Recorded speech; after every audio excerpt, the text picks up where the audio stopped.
नमस्कार साथियों, स्वागत करते हैं स्पीसीज वॉरियर्स में। जैसे कि पता होगा कि आपको जो है पीवाईक्यू के क्रम में 72वीं बीपीएससी का एग्ज़ाम सामने है, तो उसको लेके मैं एक पीवाईक्यू का वीडियो लेके आया हूँ। और इस तरह का वीडियो जो है आपने शायद ही कहीं देखा होगा, जिसमें सारे पीवाईक्यू जो है अभी से लेकर पिछले वर्षों के जितने प्रश्न पूछे गए हैं सारे को मैंने कलेक्ट किया है। साथ ही साथ बीपीएससी के द्वारा जितने भी प्रश्न पूछे गए हैं, चाहे वो टीआरई के एग्ज़ाम्स हो गए, चाहे कोई भी एओ का एग्ज़ाम हो गया, चाहे किसी भी चीज़ का एग्ज़ाम हो गया, सबको मैंने कलेक्ट किया है। साथ ही साथ इसमें जो है क्वेश्चंस बाइलिंगुअल होंगे, एक तरफ हिंदी और एक तरफ इंग्लिश होंगे, तो दूसरी प्रॉब्लम भी आपकी सॉल्व हो गई। तीसरा चीज़ आपको ध्यान रखना है कि इसमें जो है चीज़ों को मैंने एक्सप्लेन किया है, एक टॉपिक को एक्सप्लेन किया है, तो आपको सारे टॉपिक्स भी फिजिक्स के यहाँ से क्लियर होते जाएंगे। और उम्मीद करिए कि जो भी आपके एग्ज़ाम सामने होने वाले हैं, चाहे 72वीं बीपीएससी, चाहे टीआरई 4, वहाँ जो है 50 से 60% क्वेश्चन जो होंगे ना, डायरेक्ट इसी टॉपिक से ना, यही क्वेश्चन जो है आपको कहीं ना कहीं घुमा के थोड़ा बहुत इधर उधर आएंगे। इस वीडियो से बहुत फ़ायदा होने वाला है। जब आप एग्ज़ाम दे के निकलिएगा तब इसका महत्व समझ में आएगा। इसमें मैं कुछ बता दूं आपको कि आपको पता है कि बीपीएससी के द्वारा एक प्रोविज़नल आंसर की जारी किया जाता है, एक फाइनल आंसर की जारी किया जाता है। तो उसमें कुछ ना कुछ आंसर जो है बीपीएससी के द्वारा ही चेंज किए जाते हैं, ठीक है। तो कहीं कहीं आंसर्स अगर आपको ये दिक्कत लगे, मैं पहले ही उसको करेक्ट करवा दे रहा हूँ कि फिर आपको कमेंट करके नहीं बोलना है कि ये आंसर वो आंसर, ठीक है। देखिए, सबसे पहले क्वेश्चन इसमें होगा कि न्यूटन लॉ जो है, थर्ड लॉ जो है, किस में अप्लीकेबल होता है। तो उसमें मैंने एक ऑप्शन टिक किया है, लेकिन याद रखिएगा कि स्पेस रॉकेट जो हो गया और प्लस जो है आपको तीरंदाजी, जिसको आर्चरी कहते हैं, तो दोनों में क्या होगा, आपको ये अप्लाई होता है न्यूटन का तीसरा नियम। दूसरा क्वेश्चन है जो पूछा गया है कि आपको फ्यूज़ वाला कि किस में, तो उसमें बोथ ऑप्शन करेक्ट होगा, कि दोनों सही होंगे, ठीक है। कुछ चीज़ें हैं बस। और तीसरा एक मोमेंटम यानी कि संवेग का जो है ऐसा यूनिट पूछा गया है, तो उसको करेक्ट कर लीजिएगा। केजी मीटर प्रति सेकंड जो होता है मोमेंटम का, ऐसा यूनिट होता है, ठीक है। जहाँ बाई चांस अगर आपको कहीं दिक्कत लगे तो आप बताइएगा, तो नीचे मैं आपको पिन कर दूंगा, ठीक है। क्योंकि इतने सारे बीपीएससी के क्वेश्चंस हैं और आपको भी पता होगा क्वेश्चंस कितने विवादित होते हैं कई बार, तो उसके आंसर थोड़ा सा पब्लिकेशन या फिर कहीं आपके बताया भी जाता है, तो या फिर फाइनल आंसर की भी कई चीज़ का नहीं मिल पाता है, तो वहाँ थोड़ा सा दिक्कत आता है। तो इस हमारी प्रॉब्लम को समझ सकते हैं आप। लेकिन एक बात का ध्यान रखना है कि इतना कलेक्शन करना ही बहुत बड़ी बात होती है। तो इस वीडियो को अच्छे से देखिएगा। हो सकता है कि कह सकते हैं पॉइंट परसेंटेज में कहीं आपको दिक्कत नज़र आए, लेकिन बाकी जो दिक्कत है मैंने यहाँ पे करेक्शन करवा दिया। तो चलिए सेशन को स्टार्ट करते। जो लोग भी नए होंगे चैनल को सब्सक्राइब कर लीजिएगा। इस तरह का सेशन जो होगा आपको केमिस्ट्री का आएगा, उसके बाद से बायोलॉजी का आएगा, मॉडर्न फिजिक्स का, मॉडर्न हिस्ट्री का आएगा, और अदर सब्जेक्ट के भी आने वाले हैं। तो इस चैनल को सब्सक्राइब कर लीजिएगा। टेलीग्राम ग्रुप का लिंक होगा डिस्क्रिप्शन में, उसको ज्वाइन कर लीजिएगा। चलिए सेशन को स्टार्ट करते हैं। कराने की जरूरत नहीं, क्वेश्चन हिंदी में दिख रहा होगा, लेकिन इंग्लिश में मैं एक्सप्लेन इसको कर दूंगा। कह रहे हैं कि किस मीटर का उपयोग वाहन द्वारा तय की गई दूरी को मापने में किया जाता है। तो यहाँ पे खाली जगह दिया था, तो आपको बताना है कि देखिए प्रैक्टिकल भी समझाना ज़रूरी है। तो चलिए हम बता देते हैं कि इसका मतलब क्या क्या होता है। याद रखिएगा कि आपको दो चीज़ें होती है। देखिए, आपने देखा होगा ना कि बाइक आप चलाते होंगे तो उसमें एक ऐसा लगा होगा गोल तरह का, ठीक है। तो एक तो ऐसा रहता है रीडिंग टाइप का, जो चलाते हैं नहीं कहते अरे 40 का चला रहे हैं यार, 75 का भगा देंगे, तो ये 40, 50, 60 लिखा रहता है, स्पीड आपको दिखाता है। तो इस चीज़ को हम लोग क्या बोलते हैं, इसको स्पीडोमीटर बोलते हैं। ये जो ऑप्शन दिया है इसको बोलते हैं स्पीडोमीटर। तो कहेगा कि कोई भी जो हमारा मोटर है या फिर कह सकते हैं कोई भी व्हीकल है, उसका अगर स्पीड मेजर करना है, स्पीड समझ रहा है ना कि 40 के स्पीड से चल रहा है या 40 या 50 किलोमीटर प्रति आवर की स्पीड से चल रहा है, तो उसको मेज़र करते हैं किसमें, स्पीडोमीटर में।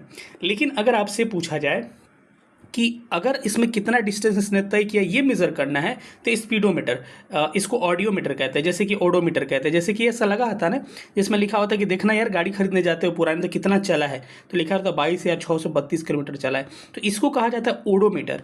और ये जो स्पीड मेज़र करता है ना, इसको कहते हैं क्या, स्पीडोमीटर, ठीक है। ऑप्शन में आप दिख रहा होगा इसमें कि एमीटर से हम लोग क्या मेज़र करते हैं, इलेक्ट्रिक करेंट जो होता है, विद्युत धारा, इसको मेज़र किया जाता है, ठीक है। एक ऑप्शन यहाँ पे दिख रहा होगा आपको नीचे, जिसमें लिखा है कि क्रोनोमीटर। तो क्रोनोमीटर से हम मेज़र क्या करते हैं, एक फिक्स टाइम जो होता है ना, टाइम, उसको मेज़र करते हैं किससे, क्रोनोमीटर से, ठीक है। तो सारा लगभग ऑप्शन को हमने ओडोमीटर बता ही दिया कि ओडोमीटर इसका क्या होगा, बिल्कुल सही उत्तर हो जाएगा। इसके अलावा एक ऑडियोमीटर होता है, ये तो ओडोमीटर हो गया ना, ऑडियोमीटर हिंदी में लिखेंगे तो ऑडियो मीटर, इंग्लिश वर्ड ही है ये। तो ऑडियोमीटर से क्या करते हैं ना, हमारा जो साउंड होता है ना, ध्वनि, इसको मेजर करता है कि कितना तेज़ कितना स्लो कि ऑडियो लग रहा है ना, ऑडियो, तो ओडो ऑडियो में कन्फ्यूज़ नहीं होना। ओडो लगेगा तो क्या होगा, ओडो, तो आपका गाड़ी हो जाएगा। गाड़ी कितना दूरी तय की गई है, कितना डिस्टेंस कवर किया है, और ये ऑडियो हो जाएगा तो क्या हो जाएगा, साउंड वाला हो जाएगा। इसके अलावा क्या क्या पूछ सकते हैं इस टॉपिक से सवाल, हर साल बीपीएससी पूछता है, हम लोग एक बार देख लेते हैं। ये मेरा ही पढ़ाया गया स्क्रीनशॉट है जो डिजिटल बोर्ड में मैं पहले पढ़ाया हूँ। तो एमीटर से क्या मेज़र करते हैं, इलेक्ट्रिक करंट मेज़र करते हैं, विद्युत धारा। वोल्ट मीटर से क्या मेज़र करते हैं, वोल्टेज मेज़र करते हैं। अल्टीमीटर से क्या मेज़र करते हैं, जो भी वायुयान चलती है, हमारा हेलीकॉप्टर वगैरह या एरोप्लेन, उसका ऊंचाई मेज़र करते हैं। लैक्टोमीटर से क्या मेज़र करते हैं, जो हमारा दूध का प्योरिटी होता है, शुद्धता होता है दूध का, उसको मेज़र करते हैं। बाकी हमारा मिल्क का जो डेंसिटी होता है, घनत्व जो होता है, इसी से मेज़र करते हैं, क्योंकि पता होगा घनत्व का मतलब होता है पास पास, तो पानी डालिएगा दूर दूर हो जाएगा, तो डेंसिटी यानी कि शुद्धता मिला जुला के दोनों बातें एक ही होती है, ठीक है। सिस्मोग्राफ से हमको भूकंप मेज़र करते हैं। रिक्टर स्केल पे भूकंप की इंटेंसिटी यानी कि तीव्रता भी मेज़र करते हैं, ठीक है। ऑडियोमीटर देखिए पहले का पढ़ाया हुआ है, ठीक है, आया हुआ क्वेश्चन है, में जो दिखता है सामने वही है। ऑडियोमीटर से ध्वनि मेज़र करते हैं, साउंड, और ओडोमीटर से गाड़ी द्वारा तय की गई दूरी। ये मेरा पढ़ाया हुआ है और आया हुआ है 71st बीपीएससी में। तो देखिए जो दिख जाएगा आपको, जाके आप प्लेलिस्ट में वीडियो भी देख सकते हैं, या पेड बैच में मैंने प्रोवाइड भी किया। इसके अलावा क्या क्या पूछा जा सकता है, इसके अलावा आपसे पूछ सकता है कि नॉट से क्या मेज़र करते हैं। दोनों बड़ा कंफ्यूज करता है, नॉट और नॉटिकल मिल। नॉट से मेज़र करते हैं नौ संचालन की गति, यानी कि जो भी नेविगेशन करते हैं, नाव चलाते हैं, उसका स्पीड मेज़र करते हैं, किससे, हम नॉट से। और नॉटिकल मिल लग जाएगा तो जो भी हम नाव चलाते हैं उस कितना दूरी तय की गई है उसका, दोनों बात वही हो गया। जैसे कि हम लोग स्पीडोमीटर में क्या मेज़र करते थे, गाड़ी द्वारा तय की गई स्पीड उसका मेज़र करते थे, वैसे ही नॉट से हम जो भी हमारा नाव होता है, नेविगेशन होता है, उसका हम स्पीड मेज़र करते हैं, वही नॉटिकल मिल से तो हम लोग ओडोमीटर टाइप का करते हैं, यानी कि इसका डिस्टेंस जो मेज़र कवर्ड होता है उसको हम लोग चेक करते हैं। अगर हाइग्रोमीटर कहे तो ह्यूमिडिटी यानी कि आर्द्रता मेज़र करते हैं, और हाइड्रोमीटर कहे तो हमको स्पेसिफिक डेंसिटी यानी कि आपेक्षिक घनत्व मेज़र करते हैं। दोनों बड़ा इंपॉर्टेंट है, ध्यान रखिएगा, हाइग्रो खूब पूछा जाता है, ठीक है। फायदोमीटर से हम क्या मेज़र करते हैं, जो भी हमारा समुद्र वगैरह होता है उसका डेप्थ जो होता है, गहराई, उसका मेज़र करते हैं। स्फिग्नोमैनोमीटर से क्या मेज़र करते हैं हम लोग, ब्लड प्रेशर जो होता है उसको मेज़र करते हैं। बाकी बैरोमीटर से मेज़र करते हैं हम लोग क्या, एटमॉस्फेरिक प्रेशर यानी कि वायुमंडलीय दबाव मेज़र करते हैं। पायरोमीटर बड़ा इंपॉर्टेंट है। पायरोमीटर जो है रेडिएशन के माध्यम से जो भी टेम्परेचर 800 डिग्री सेल्सियस से अधिक होता है उसको मेज़र करते हैं, यानी कि हाई टेम्परेचर को मेज़र करने के लिए क्या यूज़ करते हैं हम लोग, पायरोमीटर का प्रयोग करते हैं। इसके अलावा एक लक्स मीटर पूछता है, लक्स मीटर से क्या मेज़र करते हैं, तो याद रखिएगा लक्स मीटर से हम मेज़र करते हैं आपका प्रकाश जो होता है, लाइट जो होता है, उसका इंटेंसिटी यानी कि तीव्रता मेज़र करते हैं, ठीक है। अगर एनीमोमीटर पूछा जाए कि एनीमोमीटर से सर क्या मेज़र करते हो, तो कहिएगा जो भी हमारा विंड होता है, हवा होता है, उसकी गति जो मेज़र करते हैं, स्पीड मेज़र करते हैं, किससे मेज़र करते हैं, एनीमोमीटर से मेज़र करते हैं। समझ में आ गया। तो इस टॉपिक पूरा क्लियर हो गया। इस टॉपिक से कुछ भी सवाल अभी तक बीपीएससी अगर पूछेगा आगे आपके 71st बीपीएससी या टीआरई के एग्जाम में या कोई भी एग्जाम दे रहे हैं तो आपका क्या हो जाएगा, कहीं प्रश्न फंसने की कोई संभावनाएं नहीं है। चलिए अगले प्रश्न पर हम लोग चलते हैं। अगला प्रश्न स्क्रीन पे दिख रहा होगा, जिसमें क्या रहा है कि ऊष्मा स्थानांतरण यानी कि हीट ट्रांसफर, इंग्लिश बोलते ही चलेंगे क्योंकि आगे बाइलिंगुअल है क्वेश्चन, जिसके लिए किसी माध्यम की आवश्यकता नहीं होती है, क्या कहलाती है। कहने का मतलब कि हीट को, मतलब जो भी ऊष्मा होता है एक जगह से दूसरे जगह जाने के लिए अगर इसको किसी मीडियम की आवश्यकता नहीं पड़ती है तो इसको क्या कहते हैं, ठीक है। तो इस प्रश्न को जानने से पहले आपको हम एक एक्सप्लेनेशन देखते हैं। एक्सप्लेनेशन में सारा तीनों क्लियर हो जाएगा कि आपका कंडक्शन क्या होता है, आपका कन्वेक्शन क्या होता है, आपका रेडिएशन क्या होता है। उसके बाद से खुद आप इस प्रश्न का जवाब दीजिएगा, तब ज़्यादा मज़ा आएगा। ये 71st बीपीएससी 4 जनवरी वाला पेपर है। बेसिकली हीट ट्रांसफ़र का मतलब होता है कि एक जगह से हीट जो है उसमें जो दूसरे जगह से कैसे जा रही है, इसको कहा जाता है हीट ट्रांसफ़र। तो चलिए इसको हम लोग देखते हैं। सबसे पहला होता है जिसको कंडक्शन कहते हैं, और हिंदी में इसको क्या कहते हैं, चालन कहते हैं। दूसरा होता है जिसको संवहन कहते हैं, इंग्लिश में इसको कन्वेक्शन कहते हैं। तीसरा विकिरण होता है जिसको इंग्लिश में रेडिएशन कहते हैं, ठीक है। तो ये जो होगा, सबसे पहले सब पूछा जाए कि आपका कंडक्शन यानी कि चालन किस में होता है, तो ये सॉलिड में होता है, यानी कि ठोसों में होता है। क्यों होता है भाई, कि बिना कणों के स्थानांतरण का ये क्या होता है, आपका हीट ट्रांसफ़र होता है। एग्जाम्पल से समझाते रहे। इसका मतलब हो गया कि बिना पार्टिकल ट्रांसफ़र के क्या होता है, हीट एक जगह से दूसरी जगह चला जाता है। आपने देखा होगा कि अगर कलछा या रॉड, आप सपोज करिए आप रॉड गर्म कर रहे हैं, कोई लोहा का रॉड, तो रॉड में तो ये पार्टिकल यहाँ पे छोटे छोटे पार्टिकल्स हैं, तो रॉड को आग में यहाँ पे लगा दीजिए, ठीक है। रॉड को क्या करिए, आग में लगा दीजिए और रॉड को गर्म करिए। तो रॉड में आग कहाँ पे लग रहा है, आपको यहाँ पे लग रहा है ना, लेकिन हाथ आपका यहाँ पे जलने लगेगा, ठीक है, तो क्या यहाँ का जो पार्टिकल है आपको यहाँ चला गया? नहीं, बिल्कुल नहीं हुआ। बल्कि क्या होता है, एक पार्टिकल इसके दूसरे पार्टिकल को गर्म करता है, फिर तीसरे पार्टिकल को गर्म करता है, चौथे को गर्म करते करते आखिरी पार्टिकल को गर्म कर देता है, जिसके माध्यम से आपका हीट आपके हाथों पे चला जाता है और गर्म, आपका हाथ गर्म फील होता है और रॉड फेंक देते हैं। कलछा से सब्जी चलाते हैं, यही है एग्जाम्पल कि कभी कभी कलछा रख दीजिए सब्जी में अंदर, देखिएगा आपका जो पकड़ने वाला होता है ना हैंडल उसका, वो भी गर्म हो जाता है। तो बिना कणों का, बिना इसके पार्टिकल के ट्रांसफर, तो पूछा जाएगा कि किस हीट ट्रांसफर मेथड में बिना पार्टिकल ट्रांसफर के आपका हीट ट्रांसफर होता है, तो आपका आंसर क्या होगा? कंडक्शन। और इसका एग्जांपल क्या होता है, जितना सॉलिड हो जाएंगे सब इसका एग्जांपल, लोहे का रॉड का गर्म होना या फिर सॉलिड जितना होगा ठोस का गर्म होना, सब क्या होगा? कंडक्शन हो जाएगा। उम्मीद कर रहे हैं कि आपको समझ में आ गया और ये टॉपिक क्लियर हो गया होगा। अगला टॉपिक है आपका संवहन कन्वेक्शन। संवहन कन्वेक्शन क्या होता है? ये बेसिकली आपका लिक्विड और गैसेस में पाए जाते हैं। तो आपको सवाल ये पूछा गया कई बार कि लिक्विड और गैस में जो होता है हीट ट्रांसफर किसके माध्यम से होता है? सॉलिड में तो आपने समझ लिया कि कंडक्शन से होता है, लेकिन लिक्विड और गैस में पूछा जाए तो किससे होता है? कन्वेक्शन से होता है। फॉर एग्जाम्पल मैं आपको बता दे रहा हूँ कि इसमें जो होता है ना, पार्टिकल ट्रांसफर होते हैं तभी गर्म होता है। ठीक है, उदाहरण के लिए मैं बता दूँ कि सपोज करिए कोई पानी रखे हुए हैं, केतली या फिर किसी का पानी रखे हुए हैं आप आग पे, तो देखिएगा कि सबसे नीचे वाला पार्टिकल गर्म होता है और नीचे वाला पार्टिकल गर्म होकर क्या हो जाता है? ऊपर चला जाता है। क्योंकि जो चीज़ गर्म होता है वो हल्का होता है, तो हल्का होगा तो ऊपर जाएगा, तो ये हल्का होकर ऊपर चला जाता है। अब जो ऊपर भारी ठंडा पानी था वो नीचे आ जाता है, वो गर्म होता है, फिर ऊपर जाता है। यानी कि जो इसके पार्टिकल होते हैं वो ट्रांसफर होते हैं, इसके माध्यम से ही गर्म होता है। तो इसमें क्या होता है? पार्टिकल ट्रांसफर होता है, यानी कि कणों का स्थानांतरण के माध्यम से गर्म होता है। केतली में पानी का गर्म होना, या फिर जो हमारा एटमॉस्फेयर, वायुमंडल गर्म होता है। ये पूछा जाता है कि वायुमंडल जो गर्म होता है, हमारा एटमॉस्फेयर जो हीट होता है, वो किसके माध्यम से होता है? तो याद रखिए संवहन के माध्यम से, कन्वेक्शन के माध्यम से। क्योंकि कन्वेक्शन क्या होते हैं? करंट चलते हैं, यानी कि संवहनीय धाराएं चलती है। जैसे वायु नीचे का गर्म होगा, हल्का होकर, आपने पढ़ा होगा ज्योग्राफी में, ऊपर चला जाएगा, फिर ऊपर वाला भारी वायु नीचे आएगा, फिर गर्म होकर। तो आपसे पूछा जाएगा एटमॉस्फेयर गर्म किसके माध्यम से? तो कन्वेक्शन के माध्यम से, संवहन के माध्यम से। लेकिन अगर पूछा जाए कि हमारा सोलर जो होता है, सोलर का जो हीट होता है वो किसके माध्यम से, यानी सूरज का जो रोशनी होता है या फिर गर्मी जो होता है हम तक, किसके माध्यम से? तो रेडिएशन हो जाएगा। क्यों होगा मैं बता रहा हूँ। विकिरण रेडिएशन किसको कहते हैं कि इसमें किसी माध्यम की आवश्यकता होती ही नहीं है, बिना मीडियम का। तो पूछा जाएगा कौन सा ऐसा आपका हीट ट्रांसफर मेथड है जिसमें बिना मीडियम का क्या होता है? हीट ट्रांसफर होता है। देखिए पढ़ाया हुआ क्वेश्चन, यही क्वेश्चन हूबहू आया हुआ है। ये पहले का पढ़ाया गया क्वेश्चन है, हमको लग रहा है कि 2024 का ये वीडियो है। ठीक है, तो ये पहले का, ये क्या हो जाएगा? बिना मीडियम का होता है।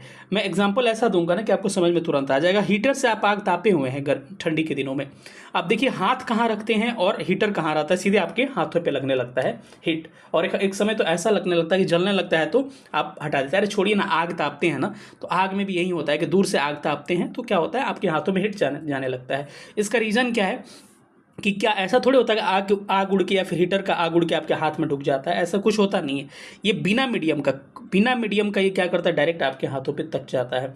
तो पूछा जाएगा कि किस में क्या होता है? बिना मीडियम का हीट ट्रांसफर होता है, तो कहिए रेडिएशन इज राइट आंसर। और इस सूर्य जो होता है, सूर्य की रोशनी जो होती है सोलर का, तो वो किसके माध्यम से होता है? वो रेडिएशन का ही एग्जाम्पल है। लेकिन हमने कहा था एटमॉस्फेयर गर्म होना किसका? कन्वेक्शन, संवहन का एग्जाम्पल है। और हीटर से जो हम आग तापते हुए अपने हाथों पे, ये किसका एग्जाम्पल है? रेडिएशन का। एनसीईआरटी क्लास 7 में इसको डिस्क्राइब किया है, वहीं से सवाल पूछा गया था। तो उम्मीद कर रहे हैं कि आपको टॉपिक क्लियर हो गया होगा, और देखते हैं इसका आंसर आप खुद दीजिए कि क्या होगा। ये आप जवाब दे सकते हैं कि नहीं। कह रहे हैं कि हीट ट्रांसफर, उष्मा का स्थानांतरण जिसके लिए किसी मीडियम की आवश्यकता नहीं होती है, कहलाता है। तो किसमें मीडियम नहीं लगता भाई? अरे वहीं आग तापना, हीटर वाला। याद करिए क्या होगा आपका, किसका पेपर है गलत लगाया हुआ? विकिरण होगा, यानी कि रेडिएशन होगा। Radiation is right answer. इसमें क्या होता है? संवहन में क्या होता है? कन्वेक्शन कहते हैं। चालन या संचालन दोनों एक ही होता है, इसको क्या कहते हैं हम लोग? कंडक्शन कहते हैं। और संवहन को कन्वेक्शन कहते हैं। इसमें क्या होता है? कंडक्शन में सॉलिड में क्या होता है? सॉलिड हीट होता है इससे। और कन्वेक्शन में क्या होता है? लिक्विड और पूछेगा केतली का में पानी का गर्म होना, ये क्या होगा? कन्वेक्शन हो जाएगा, यानी कि संवहन हो जाएगा। ये लिक्विड और गैसेज में होते हैं। ठीक है, तो इसका राइट आंसर क्या होगा? Option A is right answer. अगले प्रश्न पर आते हैं। निम्नलिखित में से कौन सी विकिरण शरीर के दर्द को राहत पहुंचाने में मदद करती है? तो ये क्या हो जाएगा आपका? इंफ्रारेड इसका क्या हो जाएगा? राइट आंसर हो जाएगा। ये रटने वाला सवाल है, इंफ्रारेड हो जाएगा। याद रखिएगा अल्ट्रासोनिक से क्या होता है? अल्ट्रासोनिक सोनार जो होता है ना, साउंड एंड नेविगेशन रेंजिंग, तो कहा जाता है सोनार कहाँ यूज़ करते हैं हम, तो समुद्र वगैरह में आप बर्फशीली का पता लगाने में, या फिर समुद्र में नीचे पहाड़ वगैरह होंगे उसका पता लगाने में। तो किस रेज का प्रयोग करता हो, तो अल्ट्रासोनिक रेज का प्रयोग करता है। चमगादड़ जो होती है वो अल्ट्रासोनिक का प्रयोग करती है। कभी डिटेल में इसके बारे में हम डिस्कस करेंगे, वीडियो बहुत लंबी हो जाएगी। चलिए अगले प्रश्न पर हम लोग चलते हैं। अगला प्रश्न क्या कह रहा है, कह रहे कि निम्नलिखित में से कौन सा गैर संपर्क बल है, यानी कि which of the following is the non contact force. इसमें गैर संपर्क बल मतलब कि बिना छुए हुए। अरे भाई संपर्क कब होगा, मैं यहाँ रहूँगा आप वहाँ रहोगे, कैसे संपर्क होगा। तो दो तरह के फोर्स होते हैं, एनसीईआरटी में दे रखा गया। एक को कहते हैं कॉन्टैक्ट फोर्स यानी कि संपर्क बल, दूसरे को कहते हैं नॉन कॉन्टैक्ट फोर्स यानी कि गैर संपर्क या असंपर्क बल कहते हैं इसको। तो कांटेक्ट फोर्स में क्या होगा, जो सटा रहेगा उसको कांटेक्ट फोर्स कहते हैं। आप खुद आंसर दे दीजिएगा इसको हम बताने के बाद। फ्रिक्शन, घर्षण जो होता है ये कांटेक्ट फोर्स। अरे भाई रगड़िएगा दो हाथ को तो बिना सटे हुए थोड़े फ्रिक्शन हो जाएगा, तो ये क्या होगा, कांटेक्ट फोर्स होता है। वही नॉन कांटेक्ट फोर्स की बात किया जाए तो एक क्या हो जाएगा आपका चुंबकीय बल जो होता है, मैग्नेटिक फोर्स जो होता है, ये क्या होगा, असंपर्क बल या गैर संपर्क होता है। चुंबक यहाँ रहेगा, ये यहाँ रहेगा, या सटता है पहले, नहीं ये बिना सटे हुए आता है। अब कई लोग कहेंगे बाद में तो सटिए जाता है, अरे भाई तो आता किससे है, बिना सटे हुए ये कॉन्टैक्ट में आता है ना, तो इसको नॉन कॉन्टैक्ट कहेंगे। और नॉन कॉन्टैक्ट का एग्जाम्पल दीजिएगा तो ग्रेविटेशनल फोर्स यानी गुरुत्वीय जो बल होता है, ये भी एनसीईआरटी में दे रखा है। ये भी क्या होता है, नॉन कॉन्टैक्ट यानी गैर संपर्क बल का उदाहरण होता है। तो ये पूछा है निम्न में से कौन सा गैर संपर्क बल है, तो देखिए चुंबकीय जो बल होगा, मैग्नेटिक जो फोर्स होगा वो क्या होता है, नॉन कॉन्टैक्ट फोर्स होता है। फ्रिक्शन क्या होगा, कॉन्टैक्ट होगा, प्रभावी जो होगा यही कॉन्टैक्ट होगा। ठीक है, अगले प्रश्न पर हम लोग चलते हैं, ये राइट आंसर हो जाएगा। अगला प्रश्न कह रहा है, ये अब हम लोग आ गए 17 बीपीएससी जो 13 दिसंबर वाला पेपर हुआ था। निम्नलिखित में से कौन सा दिए गए तार का प्रतिरोध है, तो आपने ओम्स लॉ पढ़ा होगा, V बराबर IR। तो यहाँ से इसके हिसाब से R दिया हुआ है ना, तो R से निकालिएगा तो R यहाँ हो गया, गुणा में है, तो V वाई बराबर क्या होगा, V बाई आई हो जाएगा। तो R is equal to V by I कहीं ऑप्शन में है, बिल्कुल option C is right answer. चलिए अगले सवाल पे हम लोग चलते हैं। अगला प्रश्न कह रहे हैं कि निम्नलिखित में से कौन सी वैल्यू सोलर स्थिरांक का है, यानी कि सोलर कांस्टेंट का इसमें से कौन सी वैल्यू है। तो ये रटने वाला सवाल है। 1.4 किलोवाट प्रति मीटर स्क्वायर क्या है, सोलर कांस्टेंट की वैल्यू होती है। ठीक है, अगले प्रश्न पर आते हैं। अगला प्रश्न कह रहे हैं निम्नलिखित में से कौन सा टेस्ला के समतुल्य है। टेस्ला के समतुल्य का मतलब हो गया कि टेस्ला होता क्या है, पहले ये मेजर हम लोग देखते हैं। टेस्ला से हम लोग क्या मेज़र करते हैं, सबसे पहले आते हैं हम लोग टेस्ला से मेज़र करते हैं आपका जो होता है जो भी हमारा मैग्नेटिक फोर्स होता है या मैग्नेटिक फील्ड जो होता है उसका क्या होता है आपका, ये SI यूनिट होता है टेस्ला। ठीक है, ये ऑलरेडी सवाल पूछा गया है कि मैग्नेटिक फोर्स जो होता है उसका यूनिट क्या होता है, ऑलरेडी पूछा गया किसमें, 70 बीपीएससी कैंसिल वाला में पूछा गया। पता नहीं वो प्रश्न कहाँ चला गया, अगर होगा तो मैं दिखा दे रहा हूँ। ये 70 बीपीएससी पहले वाला पेपर है 13 दिसंबर में। तो इसमें पूछा गया कि टेस्ला के बराबर कौन होता है, इसको न्यूटन एम्पियर पर मीटर कहा जाता है। न्यूटन पर एम्पियर मीटर कहीं दिख रहा है ऑप्शन में, न्यूटन पर एम्पियर मीटर, ये क्या होता है, इसको टेस्ला कहा जाता है। ठीक है, तो इस तरह का प्रश्न मैं देख ले रहा हूँ, अगर होगा तो मैं दिखा दूंगा। टेस्ला मैग्नेटिक फील्ड का क्या है, ऐसा यूनिट है ये मिल ही गया क्वेश्चन। वो भी चुंबकीय बल यानी कि मैग्नेटिक फोर्स का मापन की इकाई क्या है, इसको टेस्ला कहते हैं।